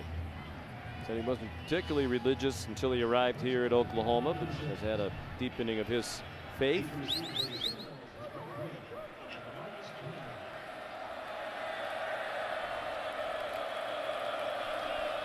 Tress Way will kick off.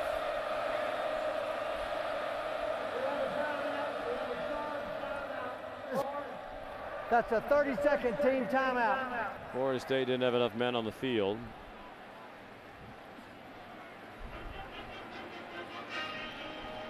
And for all of you folks in the Dallas area, Big 12 fans, for everything you need to know about the teams you care about the most, we invite you to log on to ESPNDallas.com. Comprehensive coverage of OU, Texas, TCU, the Cowboys, the Rangers, high school football. And check out the daily Dallas Sports Center, only on ESPNDallas.com. Those are great sites. We have ESPNBoston.com, where I live, and it's a daily stop for me. It's wicked fun. It's not hard to log on.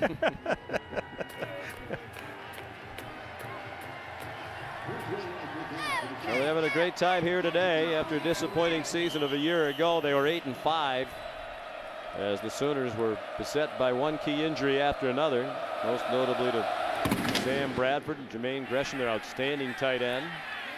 Oklahoma had 4 players taken in the first round of the draft. 3 of the top 4 picks, and Gresham was the 21st pick. LaMarcus Joyner taken down near the 20. Well, those guys have been healthy all year. Certainly would have been much better than 8-5. For Sam Bradford was the #1 pick overall, St. Louis Rams.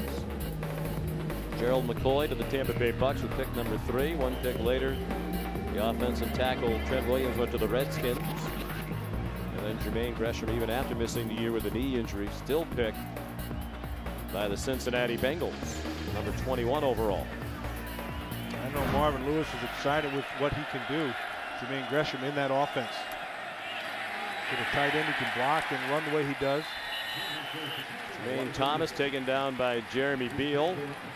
And it looks like Florida State will be content to get into the locker room here and try to regroup.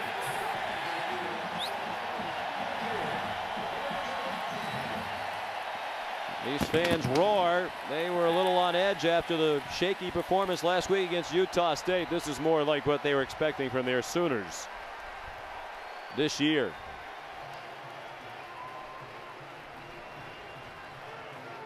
.313 passing yards, second most in a half in Oklahoma history. Here's Janine. Well, Sean, Oklahoma seems to be moving the ball at will. Jimbo, where are your biggest breakdowns defensively right now? Right now, they're controlling us up front. They're getting pass protection, getting guys open down the field.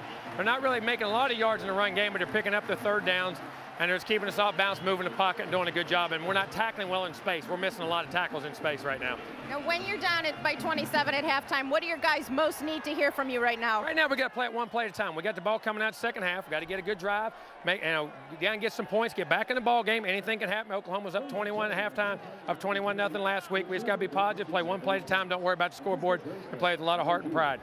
Thanks, Jimbo. We'll see you second half. 19 first downs, 364 yards for Oklahoma. They lead 34-7. Stay tuned for a complete halftime report after these messages.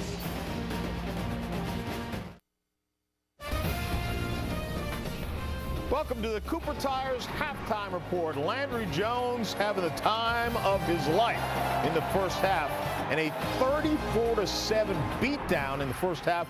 John Saunders alongside of Jesse Palmer. This is one of the games we've marqueed all week long. You couldn't see this coming. Well, there were a lot of people marveling at Florida State's ability defensively last week, giving up only 2 field goals against Sanford.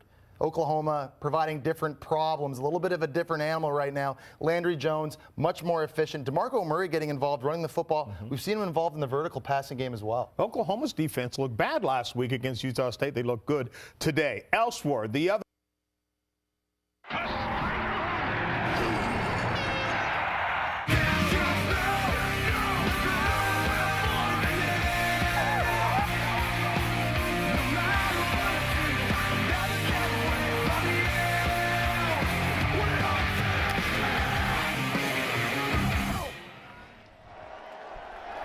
And welcome back to Norman, Oklahoma at the half. Bob Stoops leading Florida State.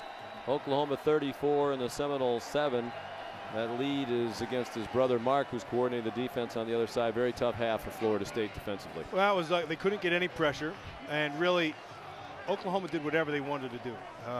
Landry Jones threw the ball all over them. They didn't run the ball very well, only because they didn't want to. On the other hand, Christian Ponder started off fast, and then that was it. They put the brakes on. They haven't really been able to do anything since that first drive. Landry Jones threw for 321 yards in that first half.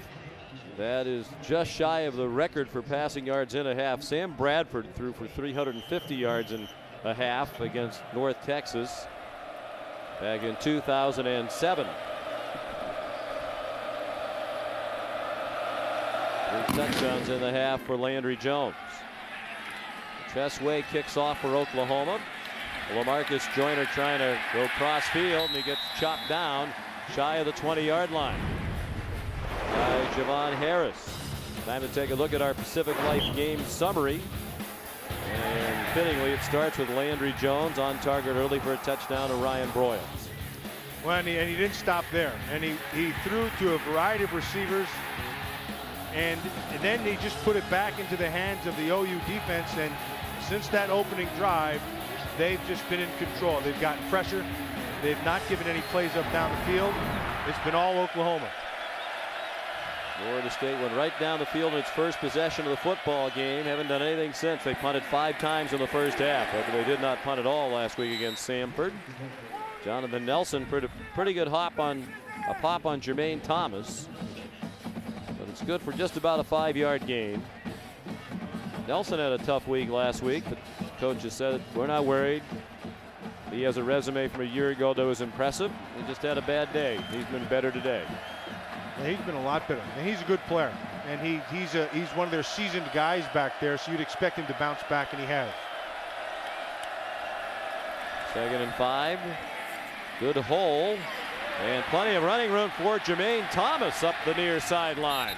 And out of bounds in Oklahoma territory at the 41. Quentin Carter the tackle. Well, Jermaine Thomas gets some nice blocking inside, then uses his right here. Nicely done. And then just bounces to the outside and starts to use his speed, but not before he's run out of there. Down the field there by Quentin Carter. David Spurlock, the right guard. Ryan McMahon, the center, with good blocking.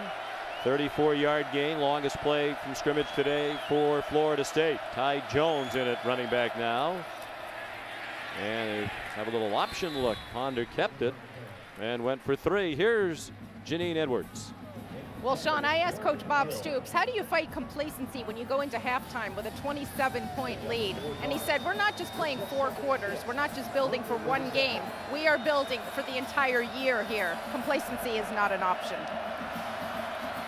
Bob said yesterday he wasn't satisfied with the performance last week. Coaches rarely are satisfied. He said typically the best teams he's had at Oklahoma have improved week to week, and he anticipates that this one will. Clearly they have from week 1 to week 2. Iwan Easterling, the intended receiver. Jonathan Nelson there to help break it up. There's a nice play by Jonathan Nelson. That ball was in the air just a little bit too long, hung a tad, and Nelson does a good job of coming from the inside of the field and playing what they call center field, able to get a hand in there and knock that thing away. See, Ponder just puts a little bit too much air. Nicely done by Nelson.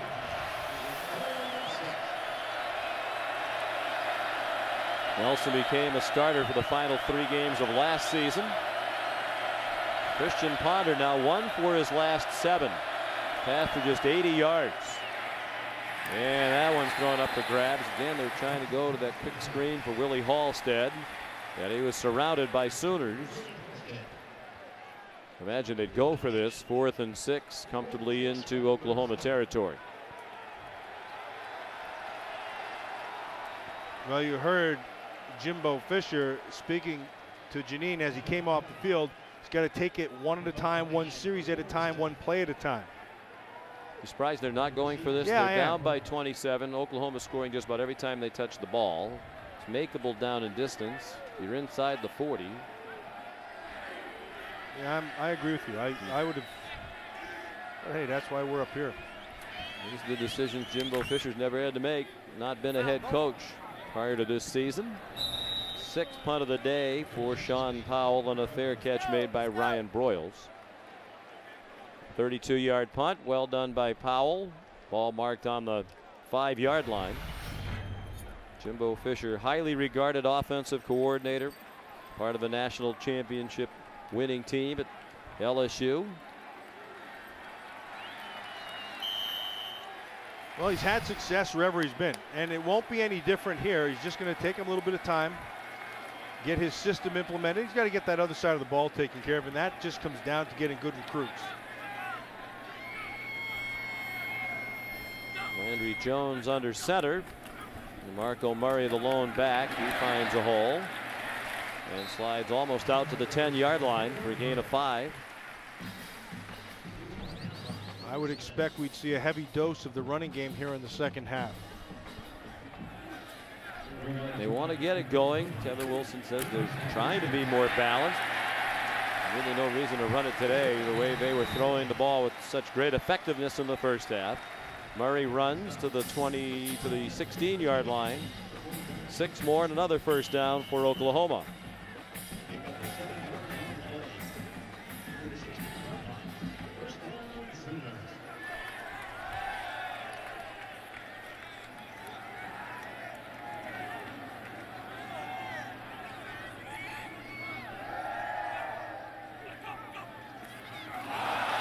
Trouble with the snap, and Murray has to fall on it back inside the 5.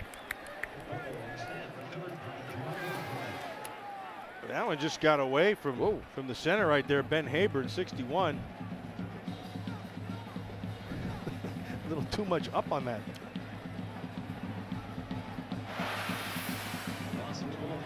Hayburn, sophomore, frustrated. He was injured the last part of last season.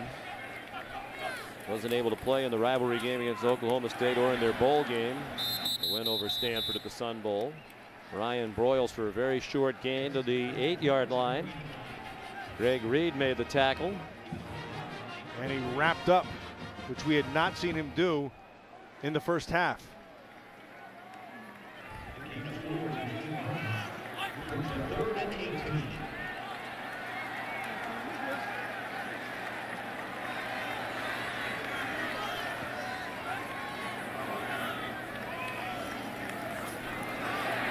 Jones, middle screen for Ryan Broyles. And he got it to the 20, but still about 6.5 yards short of the first down. And Oklahoma's going to have to punt for just the second time today. Kendall Smith made the tackle for Florida State. And a good job of Florida State's defensive line to transition from rushing and then turning around and getting back down the field to be able to get in on that tackle as well.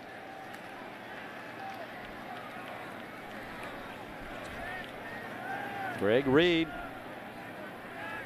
back for the punt.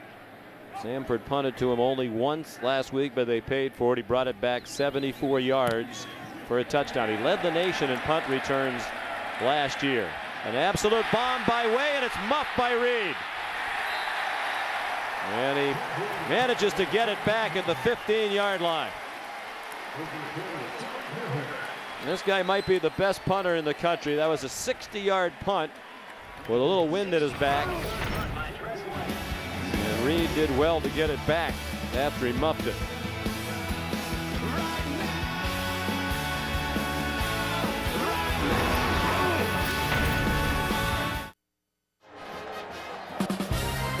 Are you ready for some football? Monday Night Football kicks off this Monday with a doubleheader at 7 Eastern. The Baltimore Ravens take on the New York Jets. Then at 10:15 Eastern at San Diego and Kansas City. Monday Night Football on ESPN. Coverage begins at 5 Eastern.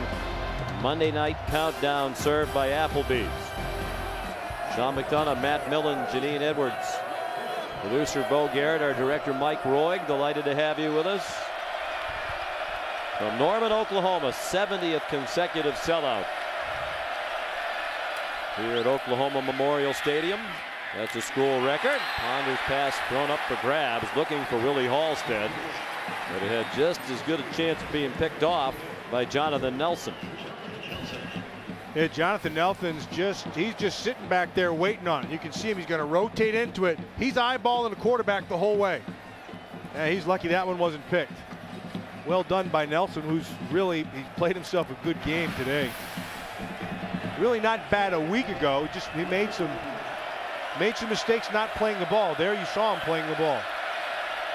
Ponder last year completed 69% of his passes, second best in a single season in the history of Florida State. Only Charlie Ward had a better season. Jermaine Thomas carries there across the 20 and out of bounds.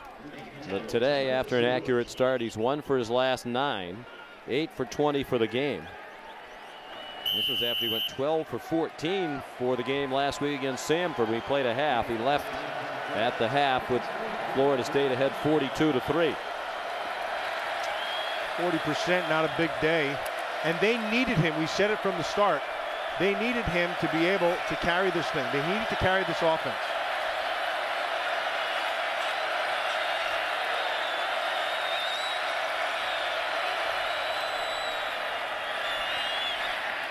Oh boy, throw it right into the hands of the defender, Travis Lewis. And the tremendous linebacker brought it back to the 8-yard line. You know, Sean, he never took his eyes off of where he was throwing. Telegraphed that throw the whole time. I want you to watch this right here.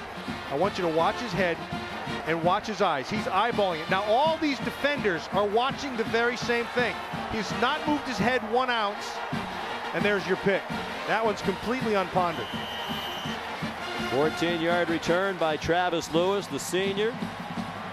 considered one of the best linebackers in the country, certainly a candidate to win OU's 5th Butkus Award. Best linebacker in the country. 5 tackles today for Travis. Team leader, their leading tackler each of the last 2 years. And DeMarco Murray down to the 6th. Every week get to enjoy speaking with the players and coaches. We mentioned Jenna J of Florida State, very thoughtful young man, very impressive. Travis Lewis, one of the looser individuals we talked to. Funny, wasn't he? Very funny yesterday. He said he wants to be a chef someday. Yeah. He's majoring in sociology, but someday when his football days are over, he wants to go to culinary school, become a chef, and open his own restaurant. He had one great line. Landry Jones throws too far for Trent Rattery. He said, real simple, if there's no grease in it, it can't be food. Yeah, he talked about yesterday one of his favorite things to make is this sort of pizza egg roll. He also has an interesting haircut with the stars on the left side of the. I was going to try that myself today, but I don't think that would work. But yeah, he makes this kind of pizza-ish thing that he sticks inside an egg roll and then fries the whole thing up. It didn't sound healthy. No, it didn't. It was a cholesterol slider, but he said it tasted great. Landry Jones had a lot of time. Throws to Rattery into the end zone. Touchdown, Oklahoma.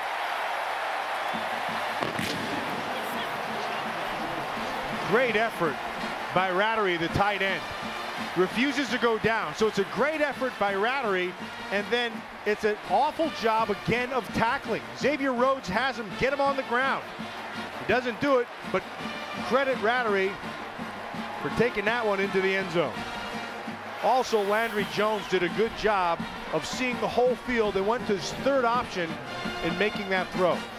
It's the first career touchdown for Rattery out of Weatherford, Oklahoma. Junior came here as a walk-on. Had 11 catches last year. Extra point good by Patrick O'Hara. 4th touchdown pass of the day for Landry Jones. When we come back, Matt's been milling around again. He ruminates on the one position that stands out of all others at Oklahoma when we come back.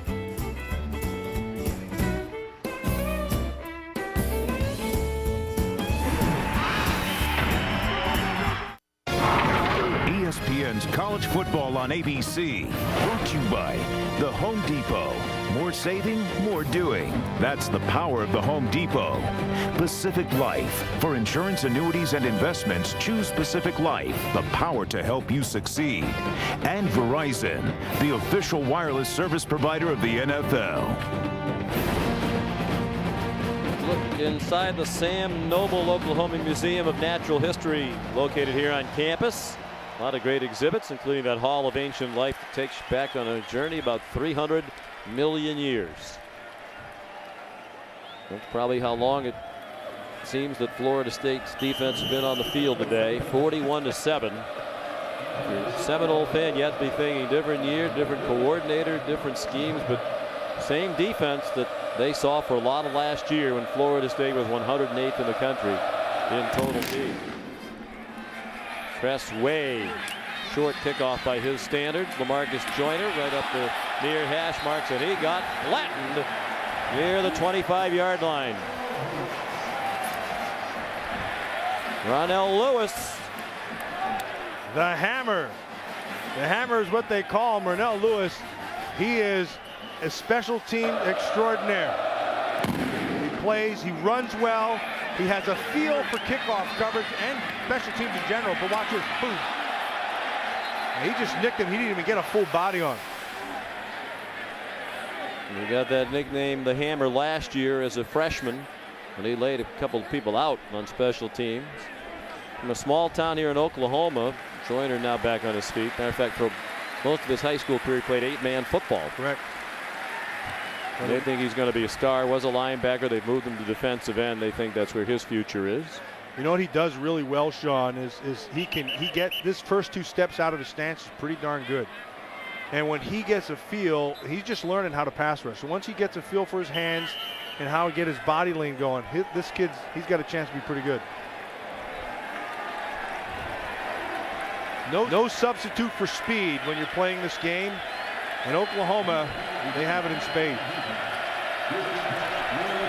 Ponder out of the shotgun on 1st and 10 for Florida State. Reverse action. And Burt Reed taken down for a loss of a yard by Quentin Carter, the terrific safety who saw that one coming.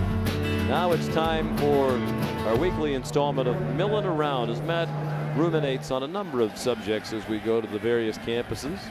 What's on your mind today? Well, you know, you start thinking about Oklahoma and what jumps out at you, and really it's right there, right in front of you. I can't remember an Oklahoma team or a time in Oklahoma history when they didn't have a great running back. It started in '52 with Billy Vessels, and then then there's Joe Donnelly, had Billy Sims as a Heisman Trophy winner, Steve Owens as a Heisman Trophy winner. We have an interception right here. But Oklahoma has always had great runners, and you think through them, there's a ton of them. You go to Greg Pruitt and Joe Washington and Leon Cross-White, and I could name 20 guys off the top of my head. I think you just did. Jamel Fleming, by the way, who had the interception, and that's back-to-back interceptions for Ponder on their last 2 possessions. Maybe my most favorite running back of all time here at Oklahoma. I love Billy Sims. I love Kenny King, Spencer Tillman, but Greg Pruitt was awesome. And the reason, he said he would do it, and he went out and did it. We called him Do It Pruitt. I had a chance to play with him with the Raiders years later, but he had a shirt that he wore all the time. Said hello on the front, goodbye on the back. And he put that into play many, many times. There's Landry Jones. And to capitalize immediately on the interception by Fleming. And the pass incomplete. Fleming, his 2nd interception this season. He had one last week. Well, I was surprised to hear Bob Stoops tell us yesterday that he grew up in Youngstown, Ohio. An Oklahoma fan. Just loved their style of play with all the option and the ball fakes, the quarterbacks who could run. And he mentioned Joe Washington and Greg Pruitt as a couple of his favorites. Royals near a 1st down, a little bit shy as he goes out at the 21-yard line. And you said the same thing. Growing up in Pennsylvania, you used to love watching Oklahoma. I loved watching OU. There was a time. You think about it. Greg Pruitt came through, then Joe Washington, then Horace Ivory, Elvis Peacock, Kenny King, Billy Sims. They were year after year. Heck, their 2nd-team guys were studs. Kenny King might be the fastest fullback who ever played on the field. They just had guy after guy, year after year. Switzer did a fantastic job of recruiting, and they did and they're doing that again right now. Holding 69 of the offense, 10-yard penalty, it's still 3rd down. And this guy, he has a chance to be the next one. He didn't even get to Adrian Peterson and Quentin Griffin and all those guys. There was so many of them, but DeMarco Murray's got a chance to be that type of player as well. Well, he's running out of time. He's a senior. He is high on a lot of their all-time lists.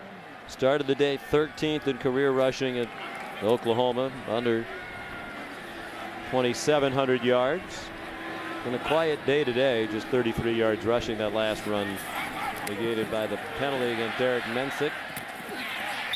Jones throws to Kenny Stills, the freshman, and we get them back to the 22-yard line with Xavier Rhodes in coverage.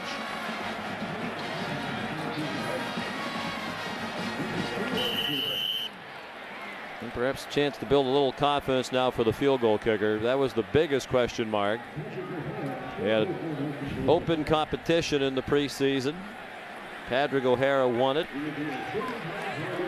Got a strong leg, but he isn't always that accurate. 6 out of 9 last season. Made his only try last week from 32 yards against Utah State, but it was a low duck hook that was lucky to get through. That one looked a lot better, and it's good from 39 yards out. 44-7, everything going right for Oklahoma today.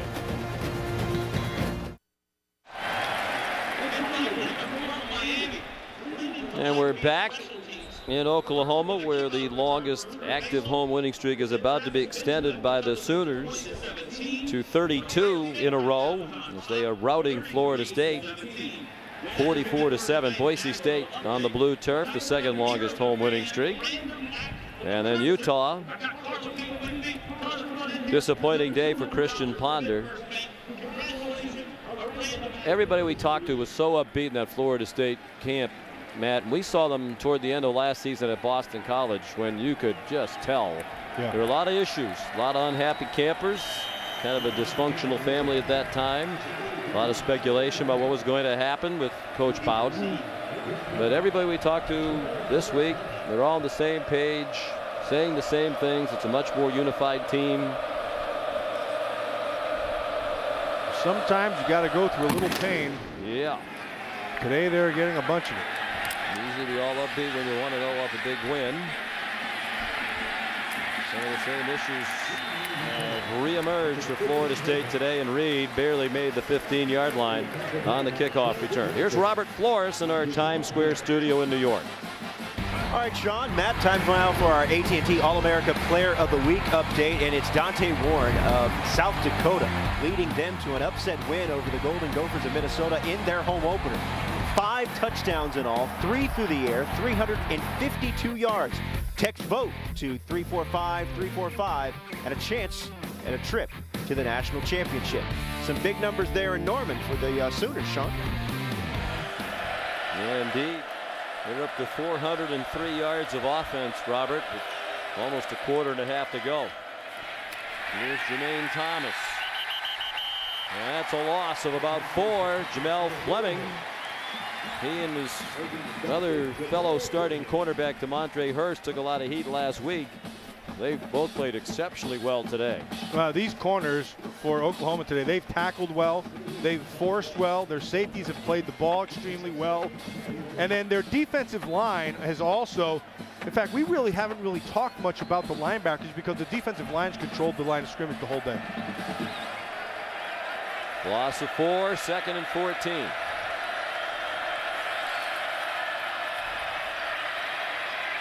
Ponder flushed. And he's tripped up from behind, but a good run out to the 22. I guess the question I would have for you, Matt, is with this Florida State offense, they have the veteran returning starters on the offensive line. They have Ponder. But where are the playmakers? Yeah, they have a lot of guys running around at wide receiver and at running back. But who's the stud playmaker for Jimbo Fisher? Well, he doesn't have one. I mean, really, right? His guy really is Christian Ponder. That's the guy who's they've got to follow his lead, but he has receivers who don't do a really good job of getting open. There's some young ones, and he doesn't have the stud running back that you're looking for. Oh, man, wide open. It's Jermaine Thomas out of the backfield. First down out to the 37-yard line. Jonathan Nelson, the stop for Oklahoma. 15-yard gain. First down, Florida State. But, Sean, I will say this. At every level, an outstanding quarterback can raise the level of play of everybody. And that's what Ponder has to be. He started off this game looking like it was going to happen, and then it hasn't happened. In order for them to win, he's going to have to carry this offense. It's just that simple. Considered one of the top pro quarterback prospects. Boy, is that a blown coverage, and the ball's dropped. Lonnie Pryor, the fullback, could not have been more wide open right in the middle of the field in Oklahoma territory, and he just flat dropped it. Yeah, he's got to make that catch, and I'm not putting this on, I mean, this is flatly on Pryor. He's got to catch this ball. But a better thrown ball would have given him an opportunity to make a big play instead of having to turn around on him. You still have to catch the ball.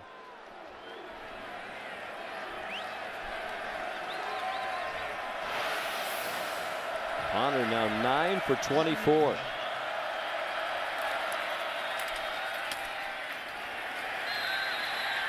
Chris Thompson straight ahead. For very little, got near the 40 before he's driven back. There are 3 sides to every case: the defense, prosecution, and the whole truth. Don't miss the series premiere of ABC's The Whole Truth, Wednesday, September 22nd at 10, 9 Central on ABC. Stars Rob Morrow, who starred in Northern Exposure, and Maura Tierney, who starred in ER and Rescue Me. You went The Whole Truth. Hadn't been a banner day for the ACC. No.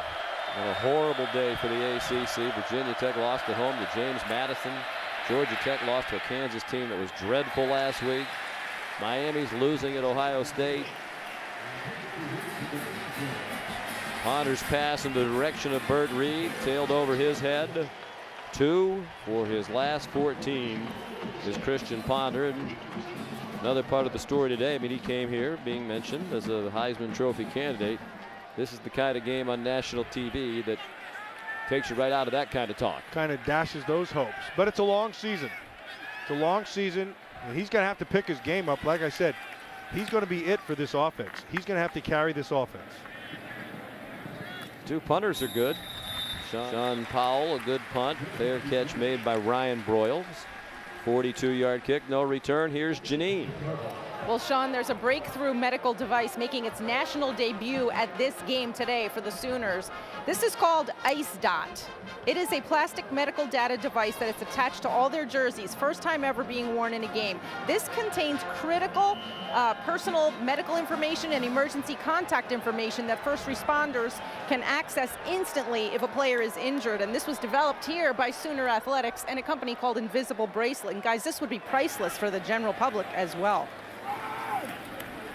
Sounds like Janine's a shareholder. Moses Madu tried to turn the corner and could not. That is a great idea, though. It's a great athletic department, a great place to come for college sports. Joe Castiglione, the athletic director here, and one of the very best, most highly respected in the country. And of course, a lot of relief in these parts that Oklahoma staying in the Big 12. The Big 12 is, for the most part, staying together. Nebraska, Colorado are going to be leaving, but for a long time it looked like the Big 12 was about to disintegrate. Good work by Dan Beebe, the commissioner, and others to keep it together. There'll be a 10-team conference going forward once the Huskers leave for the Big 10 and Colorado heads off to the Pac-12. Trey Miller, the fullback, with the catch. They like his talent. He's a true freshman. Bob Stoops said when he first heard about the possibility of going to the Pac-10, he was excited by it. Sure. Because all those Texas schools were going with him, and then you had the West Coast and the potential recruiting that he could mine out there. And he said once he realized it wasn't going to happen, he was just as happy with that end result because they recruit in Texas. They wanted to stay with the Texas schools. And there's a personal foul penalty after an incomplete pass to Cameron Kenny. Here came the hit from the freshman LaMarcus Joyner, and then the flag. And that's a tough one for LaMarcus Joyner because he doesn't know. I'm assuming he didn't know the ball was through his hands. You're drawing a beat on him and you're driving on it. We have a dead ball, personal foul, hands to the helmet, number 20, defense, 15-yard penalty. That's an automatic first down. Nice backpedal, nice break on the ball. He had a chance. He could have pulled up on that. Yeah. Joyner, part of a very highly touted recruiting class here at Florida State. He's a true freshman out of Fort Lauderdale, the USA Today National Defensive Player of the Year. The 4th player to win that award to sign with Florida State. The other 3 were pretty good. How about Derek Brooks, David Warren, and Antonio Cromartie? And here comes another flag. Broyles is being held. Greg Reed had the coverage. Well, Broyles had himself a good game, but Greg Reed, he's had a rough one here today. He's had a rough one in coverage and in tackling. And now Broyles, his eyes are still back. You can't do that. Got to get your eyes out of there. Holding, number 5 of the defense. The foul occurred against an eligible pass receiver. 10 yards, previous spot, automatic first down.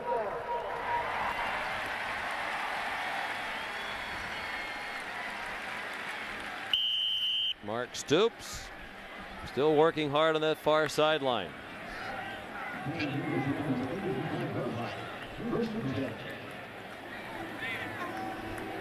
These defenses are similar.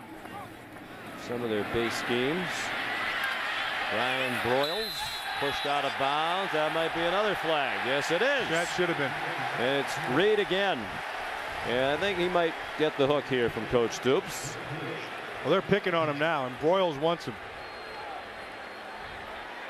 And Reed's got a little bit of that old-time Florida State swagger, too. Yeah. Not bashful. We have a dead ball, personal foul. Ooh. Late hit out of 5 of the defense, 15 additional yards, first down, We have an official timeout for an injured player. Well, timeout. The young man on the bench for Florida State, it looked like he shoved him toward the bench, ought to be thrown out of the game. We just got a quick glimpse of it, but if it was as it appeared on that replay, whoever that was after Reed gave him the shove, who gave him another shove, I think it was 74. That'd be Cameron Irving. Well, they have like 374s. Well, that's one thing, but then, you know, you're trying to help him, and then it looks you gave him a shove. Now, that shouldn't happen. No. Okay?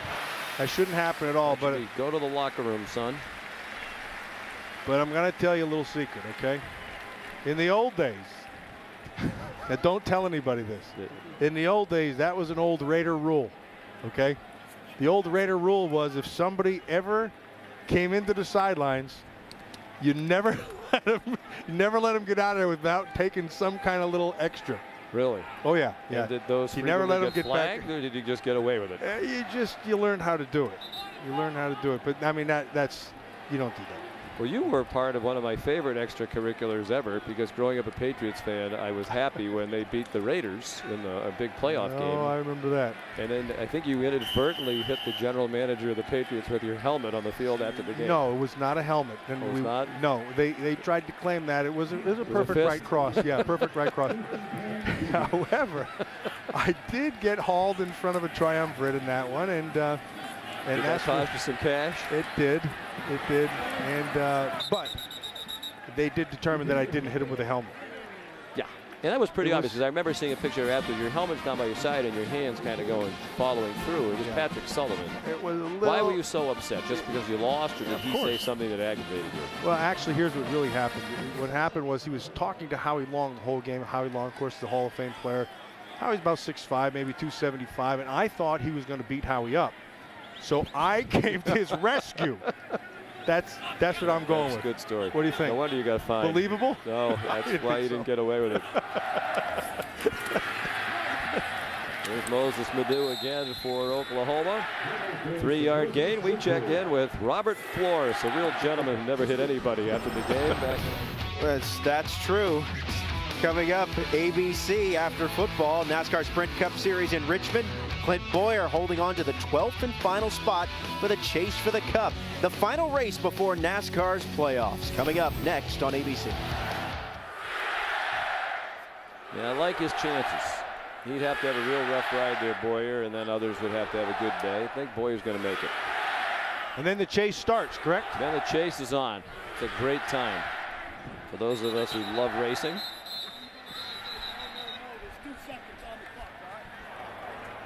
We have a timeout, Oklahoma. That's a 30-second team timeout.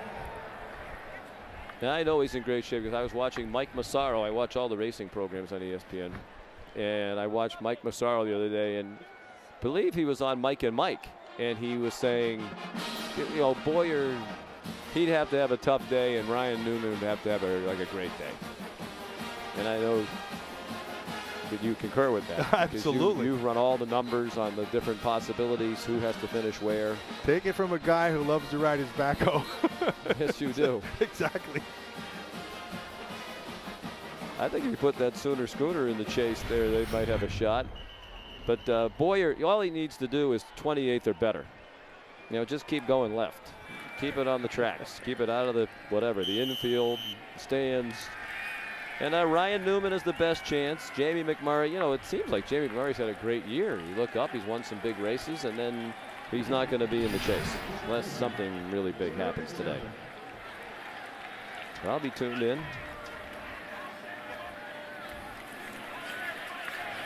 Moses Madu has the ball sail over his head from Landry Jones. I would think we would see the end of Landry Jones here at the end of this quarter, and get some others in, because I think defensively they're doing what they're doing and have done very well today. Landry Jones has come in here and thrown for a ton of yards. That's his backup, Drew Allen, a redshirt freshman. Landry's 29 for 39 for 374. 4 touchdowns, no interceptions.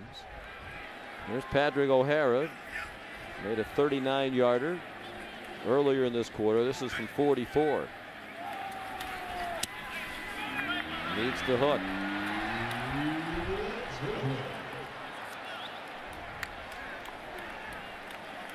So it's still 44-7. Oklahoma leading with 24 seconds left in the third quarter.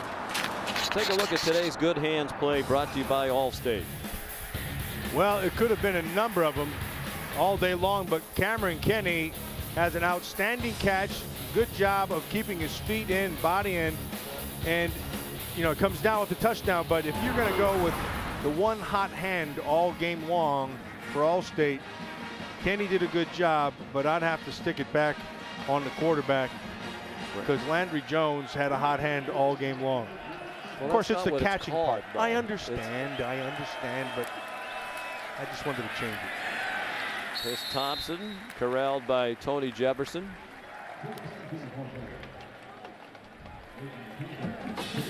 That's going to take us to the end of the quarter in all likelihood.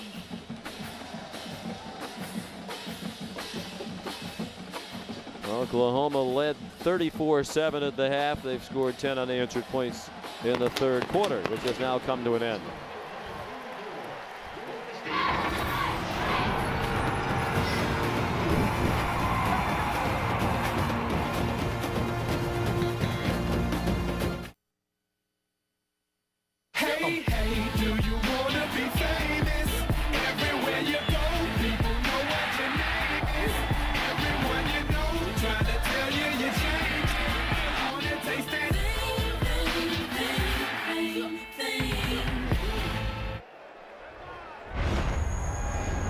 And welcome back to Norman, Oklahoma. Sean McDonough, Matt Millen, Janine Edwards. Fourth quarter about to begin. Florida State's ball. 2nd and 7. And Ponder is a man wide open. Chris Thompson out of the backfield. It's going to be a first down on a 16-yard game. Let's take a look at our Pacific Life game summary. 419 yards of offense for Oklahoma. And you can see they've just been throwing the ball all over the field. And part of that, you know, Landry Jones has had himself an excellent game. And the other half of that, of the equation, is that Florida State has not done a good job of tackling these receivers today.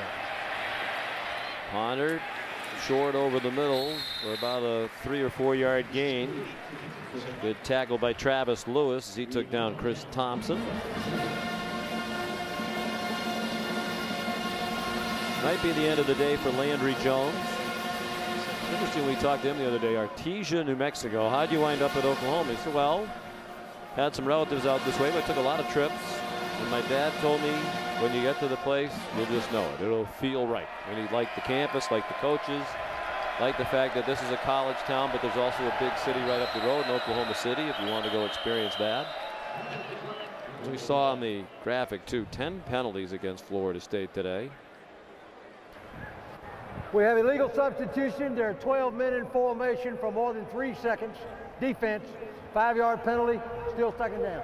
Well, there you go, cheating. I mean, you're way ahead, and then you got to try to sneak that 12th guy out there. And it's tough because, well, actually the pace is slowed down, but when the pace is quickening, and is quickened rather, then you got you're running guys in and out, and then the offense tries to get you to do that. But right now it's kind of slowed down. No excuse for that. Excellent work by Brent Venables and his staff.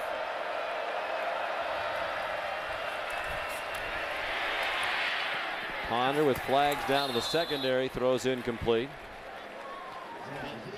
You know, you had the feeling talking to Venables yesterday, the defensive coordinator here for the Oklahoma Sooners, that he felt pretty good about going into this game.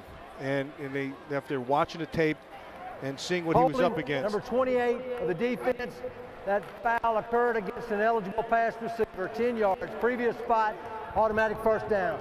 That's Travis Lewis, the linebacker, and there's Venables right there. He had the feeling after looking at it, he thought, A, they would play better than they did a week ago. They thought they'd have great effort, they'd get to the football. And then he thought if they could just eliminate some of the big plays and foolish plays, plays that they were in position to take care of, that it would have been a much more decisive victory. They had a nice addition to the coaching staff. You saw him briefly in that shot with the baseball hat on. Willie Martinez was the D coordinator for many years at Georgia. Ponder was hit as he threw. pass fell incomplete. Frank Alexander, that's really helped the defense today. There's Willie Martinez, who's here as the secondary coach now. He said, yes, I'm a lucky guy. I got to work at Georgia, one of the traditionally great programs for a long time, and leave there and you come to Oklahoma, another one of them. Willie Martinez has always been a very good X and O guy and a good sound teacher. And that's an excellent addition to the staff. Kind of made the scapegoat down in Athens. Defense did struggle there in recent years, but before they sacrifice anybody else, usually it's one of the assistants who has to go. Ty Jones for a 5-yard run. Yeah, and their defense, they need help from that offense. Especially, I think they got beat today, didn't they? Georgia did get beat today. Yes, but at South Carolina. A.J. Green not playing, that hurts them a lot because that's one of those players he's one of the top players in the NCAA. He'll be a high draft choice. 3rd and 5.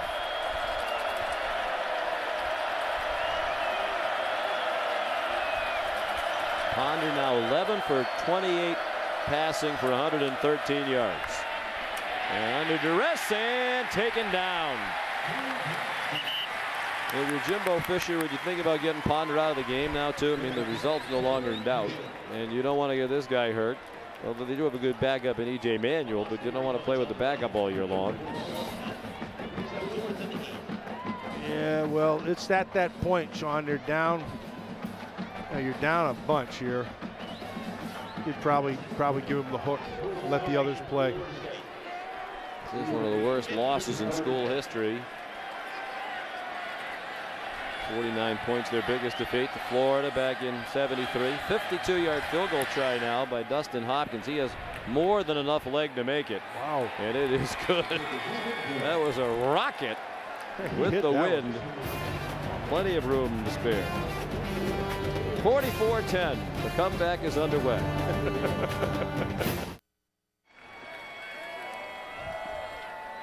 And we're back in Norman, Oklahoma. 70th consecutive sellout here, school record. About to watch the 32nd consecutive home victory for the Sooners. They lead 44-10 over Florida State on a big day for Landry Jones.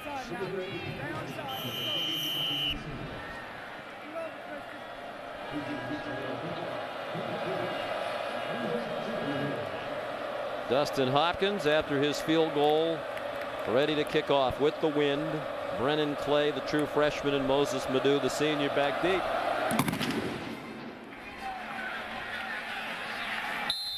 Boy, he hits it so hard it sounds like a gun's going off. It's a touchback. And here's a look at the day of Landry Jones, in control from start to finish. And like we said earlier, he's all over the field. He threw it short, he threw it deep, he threw it in the middle of the field. He was consistent all game long. And, you know, the biggest thing was he had time to throw. I want you to take a look at where he threw the ball. And really, he was effective all over the field, whether he threw it short or deep, anything down the field, the middle, left and right. It was a great day for him. Now, all that is made possible by those 5 guys sitting in front of him and the running backs, tight ends who protected him. The offensive line did an outstanding job today, and Landry Jones benefited. Well, Landry Jones is coming back out there. That don't make any sense at this point. There was an offside penalty against Florida State, so they put 5 yards on the end of the touchback.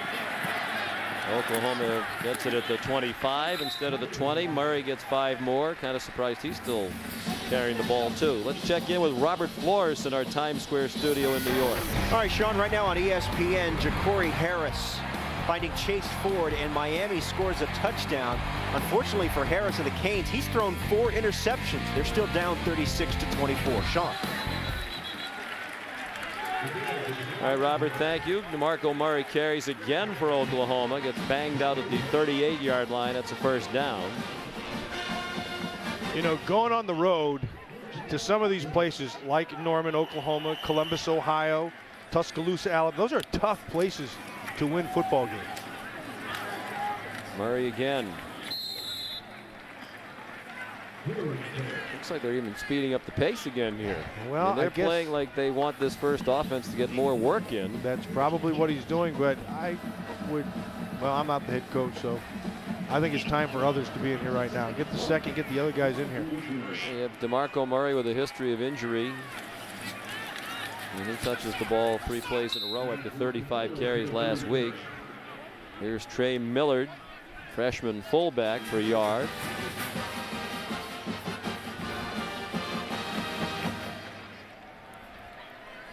.10:40 to go.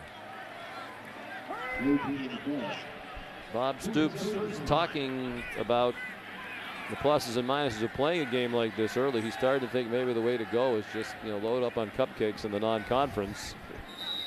You know what? Seems to be limited reward and a lot of downside risk if you schedule up early in the season and you don't win in today's BCS world. Timeout. Oklahoma uses it, 3rd down and 4 upcoming. Today's AT&T All-America Flashback, Adrian Peterson. On October 9th, 2004, this freshman continued to impress the nation with power, agility, and speed. In just his 5th collegiate game, Peterson lit up the Longhorns for 225 yards. This Sooner averaged 7 yards per carry, propelling Oklahoma to victory over the Texas Longhorns. Text VOTE to 345345 from your mobile phone to vote and for a chance to win a trip to the national championship game. ESPN's College Football on ABC, brought to you by Buffalo Wild Wings. You have to be here. Ford, drive one. And AT&T, rethink possible.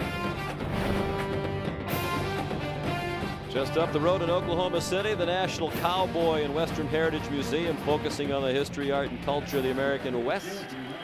How could you have cowboy memorabilia without John Wayne? The Duke statue we saw there at the end. Who was a USC guy. Really? Yes, the Duke. I did not know that. Yes.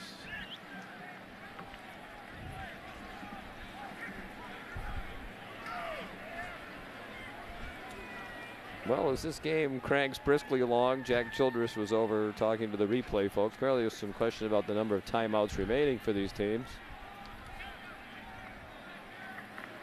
And now we're ready to go. This is what we call cranking briskly along, huh? Yeah. I mean, 18 penalties called by this ACC crew today. We've had the same play reviewed 3 times. Landry Jones managed to handle the snap, swings it out for Brennan Clay. Welcome to college football. The true freshman got laid out by Nick Moody. Was in a foul mood when he arrived, and let's hope Clay's all right. That was a heck of a hit. Yeah, he got absolutely lit up by Nick Moody. And you'd feel better about it if you saw a little bit of movement here from Brennan Clay. Cuts back inside. Moody just comes inside out and just met him face to face.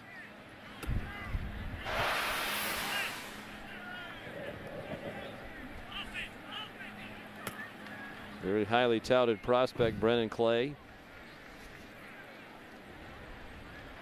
He's from San Diego, California. They've done well in Southern California. Kenny Stills, another true freshman from Encinitas, California.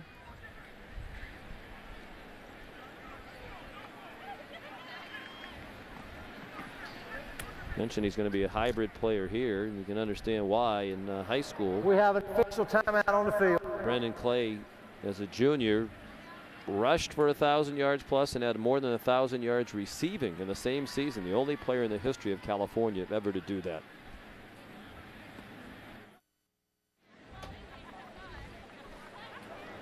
We're back in Norman, Oklahoma, and medical personnel still tending to Brennan Clay, a true freshman out of San Diego, and hit very hard by Nick Moody of Florida State on the last play. Looks like he took a shot right in the head, the side of the head. They brought a stretcher out there. We're also getting reports in the field that perhaps they're going to bring an ambulance out onto the field. Here's another look at it.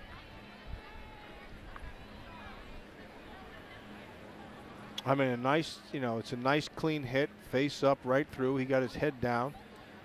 Just. I guess my question would be, was it helmet to helmet?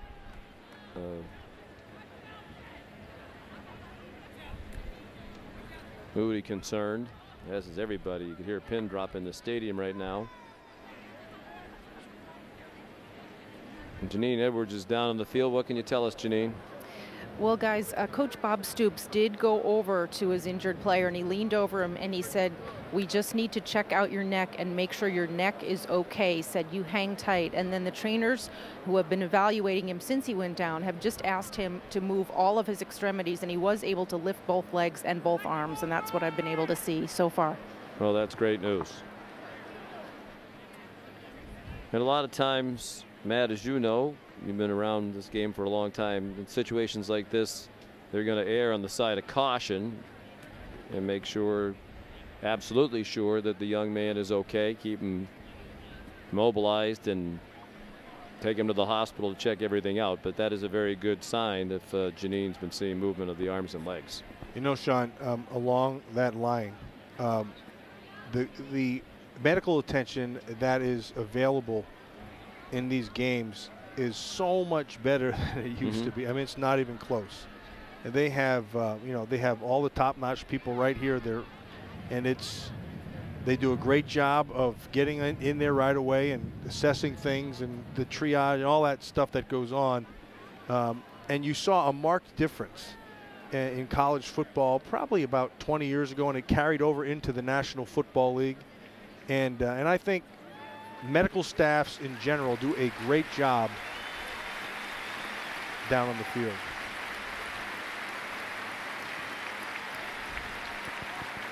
And they have strapped him out of the stretcher to immobilize him. Going to put him on the cart now and take him off the field.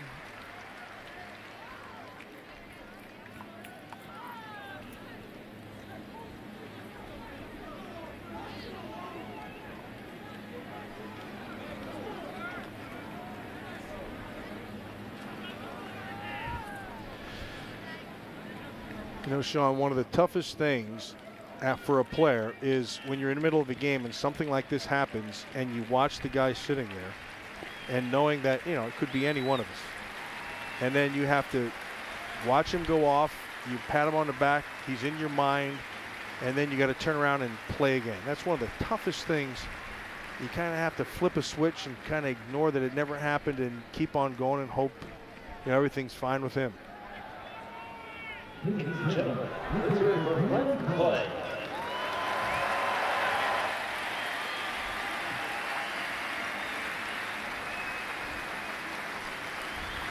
And a big hand. A lot of the fans have left at this one-sided game on a hot and sunny day here. They've been broiling in the stands for almost 3.5 hours now since kickoff. And let's get more from Janine.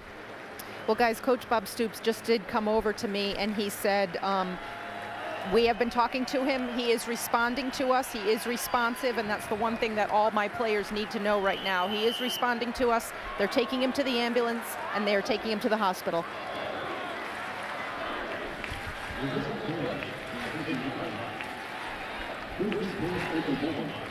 So play ready to resume now. The clock running under 10 minutes to go. And they have gone to the bench for Drew Allen at quarterback. This is Jeremy Calhoun, the running back. He's a sophomore. Here's Drew Allen, redshirt freshman out of San Antonio. Seeing his first action of the season and of his career. Redshirted last year out of Alamo Heights High School in the San Antonio area. Great day for Landry Jones. Went 30 for 40 passing for 380 yards and 4 touchdowns. No interceptions. He did lose a fumble. There's Calhoun again, weaving his way to the 43. I think after we just witnessed from Brendan Clay, you get the sense now both sides would just like to see this clock run out and get the game over. Yeah, and don't take any chances and just run the clock and move on.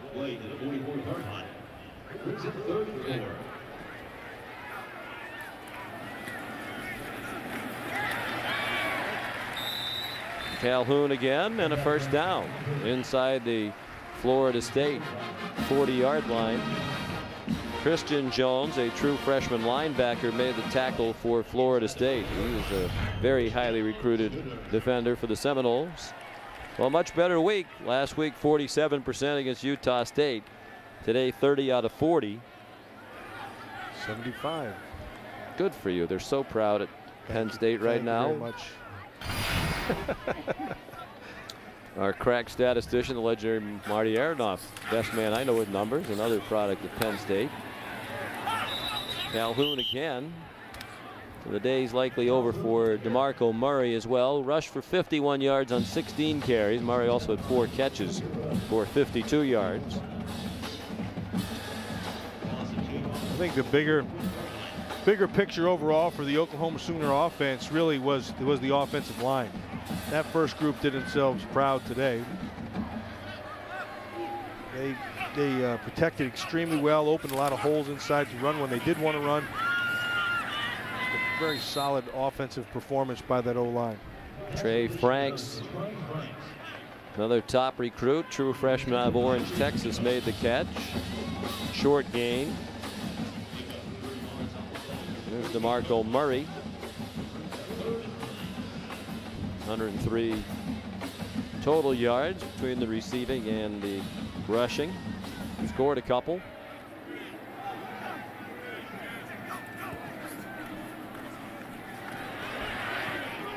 Allen jumps off the screen pass to Calhoun. And there's Moody, who laid out Brennan Clay, coming with a hit along the boundary, but it is a first down for Oklahoma near the 25-yard line.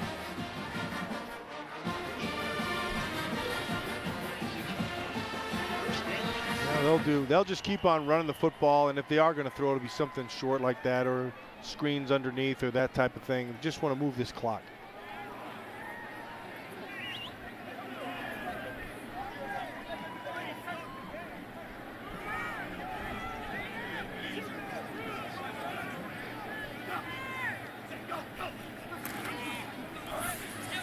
Calhoun saw limited action last year as their third running back, stacked up by Brandon Jenkins.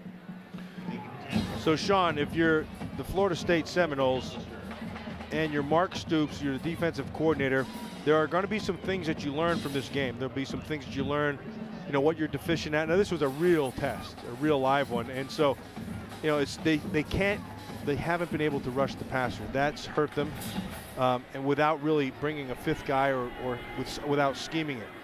And then they're not a very big team. Okay, all those things it's going to be tough. You're not going to go out and get big guys in the middle of the season, and it's tough to develop a pass rusher overnight. So those are things he's going to have to live with here for the rest of the season. Moses Madu carried. Xavier Rhodes the tackle. I just don't see the playmakers on either side of the ball for Florida State. Yeah, and then outside, and it's going to fall completely on Ponder, which we said from the start of this game, and frankly today he wasn't up to it.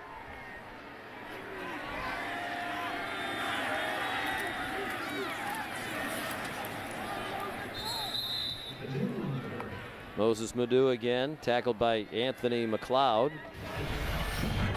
Well, here's what they have ahead. They need to get better fast because BYU's not going to be any pushover. Wake Forest also a home game for Florida State, then on the road for 3 out of the next 4. The only home game in that stretch is against a very good Boston College team. Brutal day for the ACC today. 5 minutes to go now. They got kicked around pretty good today. A lot of the things that Jimbo Fisher has been striving to do, build greater unity, togetherness. He has them all eat in the same cafeteria. They're required to do that. Change the locker room around. No longer offense over here, defense over there. You wouldn't be tested after a loss like this.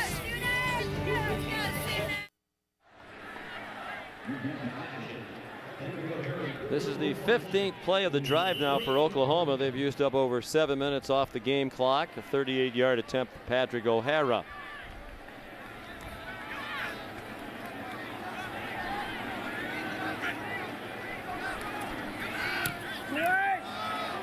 And it is good.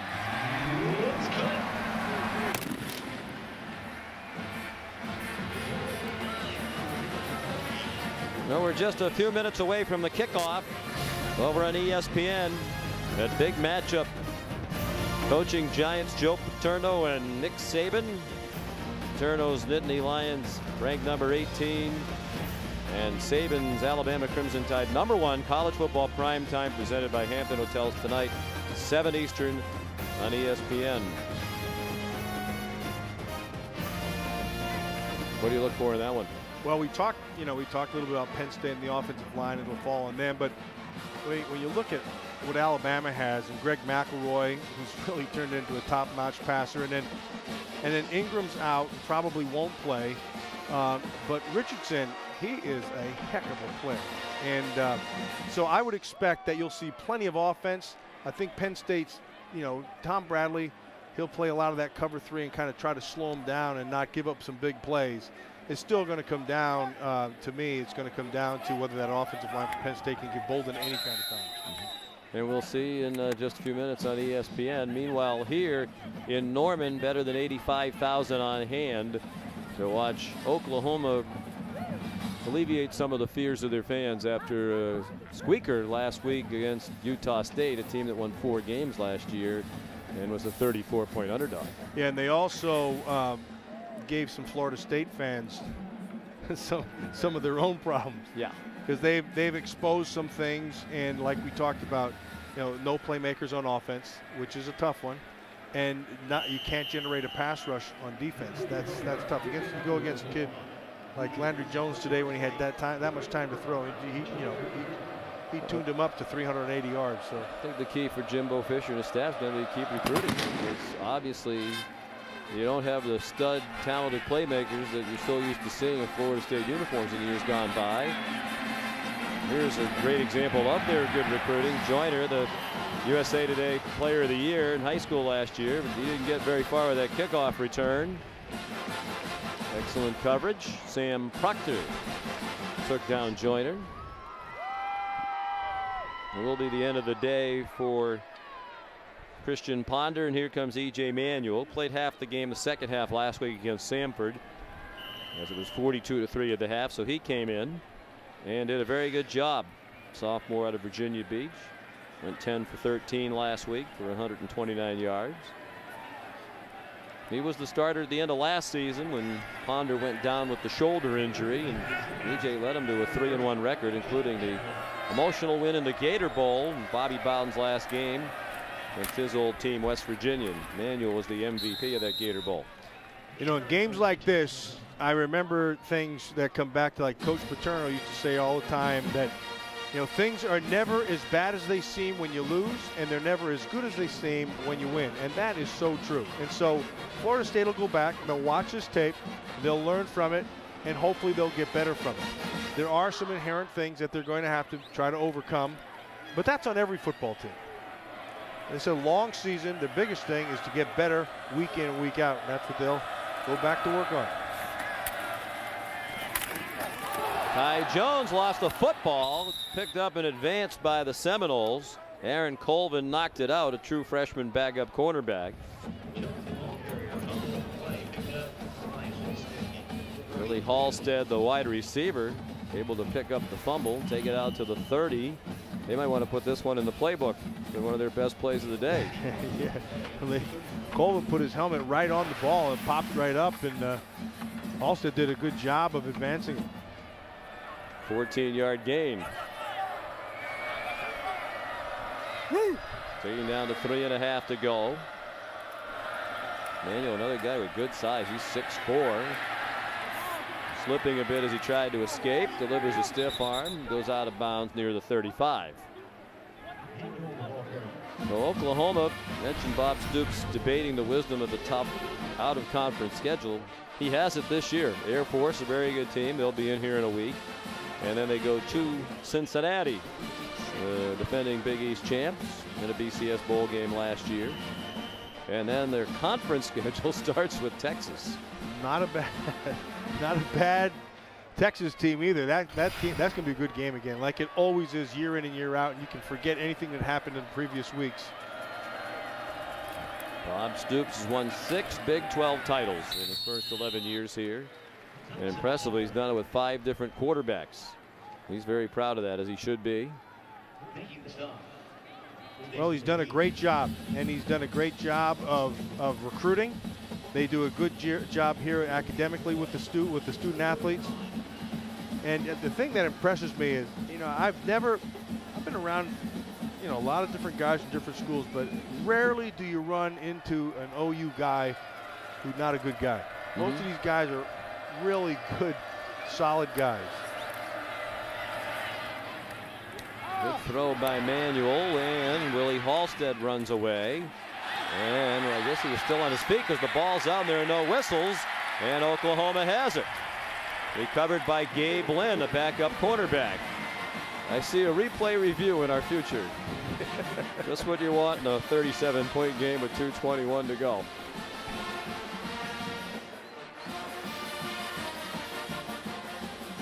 Well, let's see. Apparently he never went down. If he goes down or not. That would be a tough one right there. We'd have to see if his knee hit. It was opposite us. Jaden Bird. Aaron Colvin made the tackle. Could have been down there. And then Jaden Bird came in, kicked the ball. Yep, here comes the replay review. But it does give us a chance to amplify what you were talking about Bob Stoops. I think people forget, we think of Oklahoma as this always great program. For much the Florida of their history, State coach has called to see if the play should be reviewed, to see if the player was down prior to the fumble. Well, we'll go back and look at the replays again to help the replay officials. We'll give Jimbo Fisher credit. He's going to battle here all the way to the end. He might have a point. It would certainly seem worthy of stoppage. There, it looked like his right knee could have been down. And take a good look at right here. Let's see. Yeah, right there it is. Yeah, it looks like his right knee's down. He still has the ball. Ooh, boy, I'm not sure it's conclusive, and the call on the field was a fumble. So.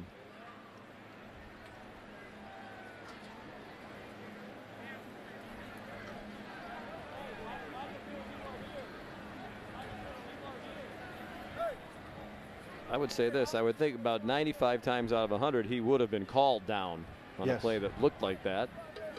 Maybe here's a more definitive shot right here. Ooh, can't really tell if his knee ever really does touch the ground. I don't know if it's down. Like it looks there, like it did. It doesn't.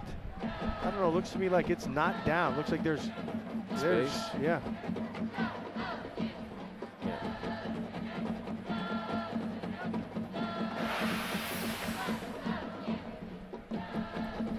Looks like Jack Childress is ready with the answer.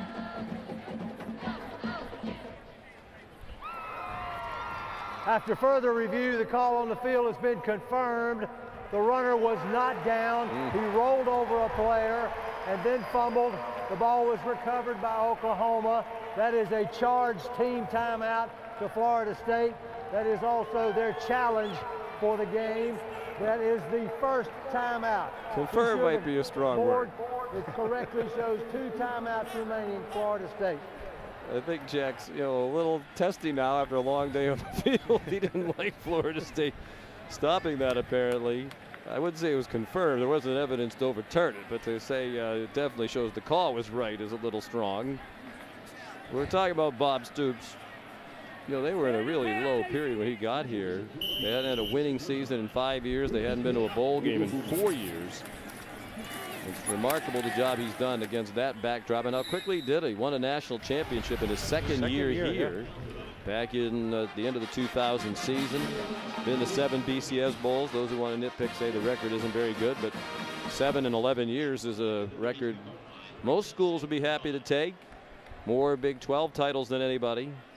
And how about what he told us the other day? When he took the job, he was the defense coordinator at Florida, liked working for Steve Spurrier, been there 3 years, family liked it, young family. Got here, took the job, said I was going to go back. I had only brought a change of underwear and a toothbrush. Got to go back, get my stuff. Then I realized I can't do that. This is my job now. I have to go recruit. I put the staff together. And so for weeks he was all over the country recruiting and interviewing staff members and didn't get home. And finally flew home to Gainesville to get his stuff. A buddy of his, Rick Rundle, picked him up. When he got in the car in the Jacksonville airport, he said to Rick Rundle, "I think I've ruined my life." Exactly. And he was serious. He thought he made a mistake taking this job. It was so much more than he thought it was going to be. That feeling didn't last very long. Well, and the reason why it didn't last very long is because what you just described is what he is. He went to work. And he went to work getting the right staff together, many of which are here. And he also went to work recruiting, and that's your lifeblood. And he went back down to where they've gotten most of their players at Oklahoma is right out of the great state of Texas. And they do a great job of recruiting. And you can see all the young players, they're not afraid to play them. They stick them right in, and away they go. All right, Jimbo, maybe it's time. Timeout, Florida State. The fans don't like it. Don't have series premiere of Detroit 187. Comes your way Tuesday night. That is September 21st, a week from Tuesday.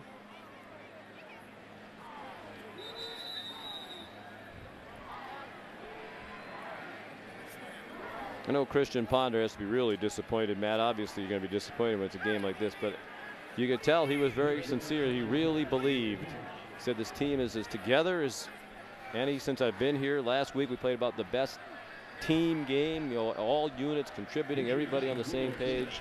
To have it go this far backwards in 1 week, obviously the competition is much better.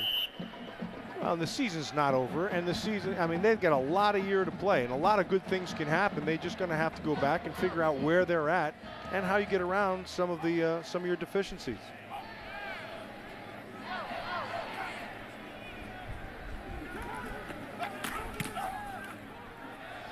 Tressway punts. And Greg Reed's going to try it. And he gets swarmed at the 29-yard line. 44-yard punt, 6-yard return. Ugly day for the ACC. No other way to put it. Virginia Tech upset at home by James Madison. Just the second-ranked team to lose to a team from a lower division. We all remember Appalachian State's win at Michigan. Georgia Tech upset by Kansas. The Kansas team that was awful in week 1, and Miami of Florida has lost in Columbus. And this is going to be an ugly defeat for Florida State here too. You know, that James Madison win kind of takes a little bit of the polish off the apple there on that Boise win, doesn't it? Yes. Hurts them. Yeah. You would think. I mean, it diminishes that win, and that win's going to be one of the things they most have to stand on later in the year if they go through the rest of the season undefeated, because their conference schedule, has been much discussed, does not offer them many opportunities to score style points against teams that aren't as good. Now, that being said, they made their major jump when they had to, and they went to 3 now. As long as they continue to win, it'll be tough for them to get bumped out of that spot. E.J. Manuel's pass is caught. And let's send you to Robert Flores. All right, Sean, this gentle reminder coming up on ABC, the final race before NASCAR's playoffs begin, as it comes to you from Richmond International Raceway. Carl Edwards is on the pole, and Denard Robinson has just gone in for a touchdown to give Michigan a 4-point lead with less than 30 to play. Sean. Wow, what a game that's been after Notre Dame drove to take a lead in the final minutes. Yeah, Denard Robinson over 250 yards rushing. Well, I'm not going to say there's a new star in college football, and he's Denard Robinson, because I said that at the end of the Michigan-Notre Dame game last year that we were broadcasting about Tate Forcier. Now he's a third-string bench warmer, so we'll have to see a little more from Denard Robinson, but I like his chances of maintaining it. And the way he's running that offense with his feet, he's electric. He's really good. That hot seat for Rich Rodriguez is getting a little cooler. We said last week we had their game against Connecticut. If they give him time, get his players and his system in place, and put all this negativity behind him, Rich Rodriguez is going to be a big winner, just like he was at West Virginia.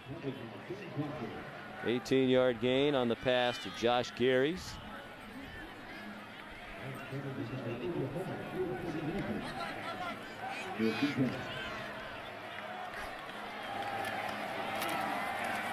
Manuel given time. His throw's a little bit too high for Taiwan Easterling, who was a member of the Florida State baseball team that advanced to the College World Series in Omaha. Well, they play great baseball down there, don't they? Yeah, Mike Martin's had a great program at Florida State for a long time. Matter of fact, both of these schools were in the College World Series. Oklahoma's baseball team advanced to Omaha this year.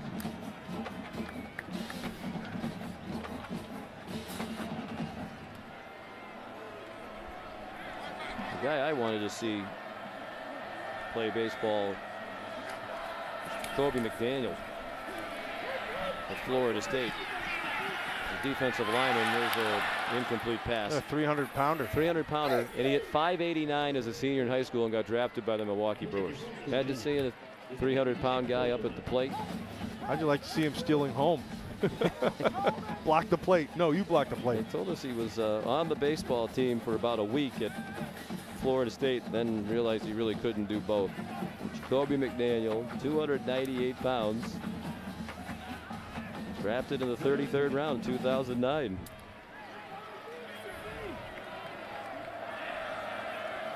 Third down and 10. Easterling the catch, and he breaks free. Foot race, and he scores on the last play of the game. So if you're Jimbo Fisher and you're trying to send a message to your team to fight all the way to the end, you use those timeouts, keep playing, and you get another touchdown on the board to take back with you to Tallahassee.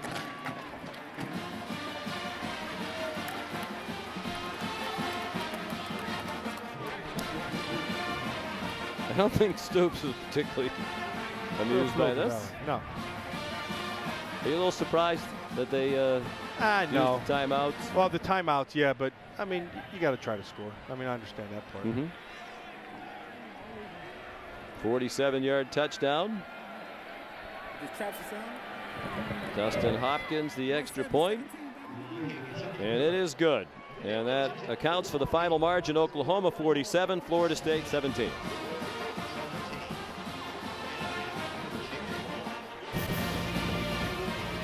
Coming up next on ABC, stay tuned for NASCAR coverage from Richmond. Now for Matt Millen, Janine Edwards, and our entire crew, Sean McDonough saying so long from Norman, Oklahoma.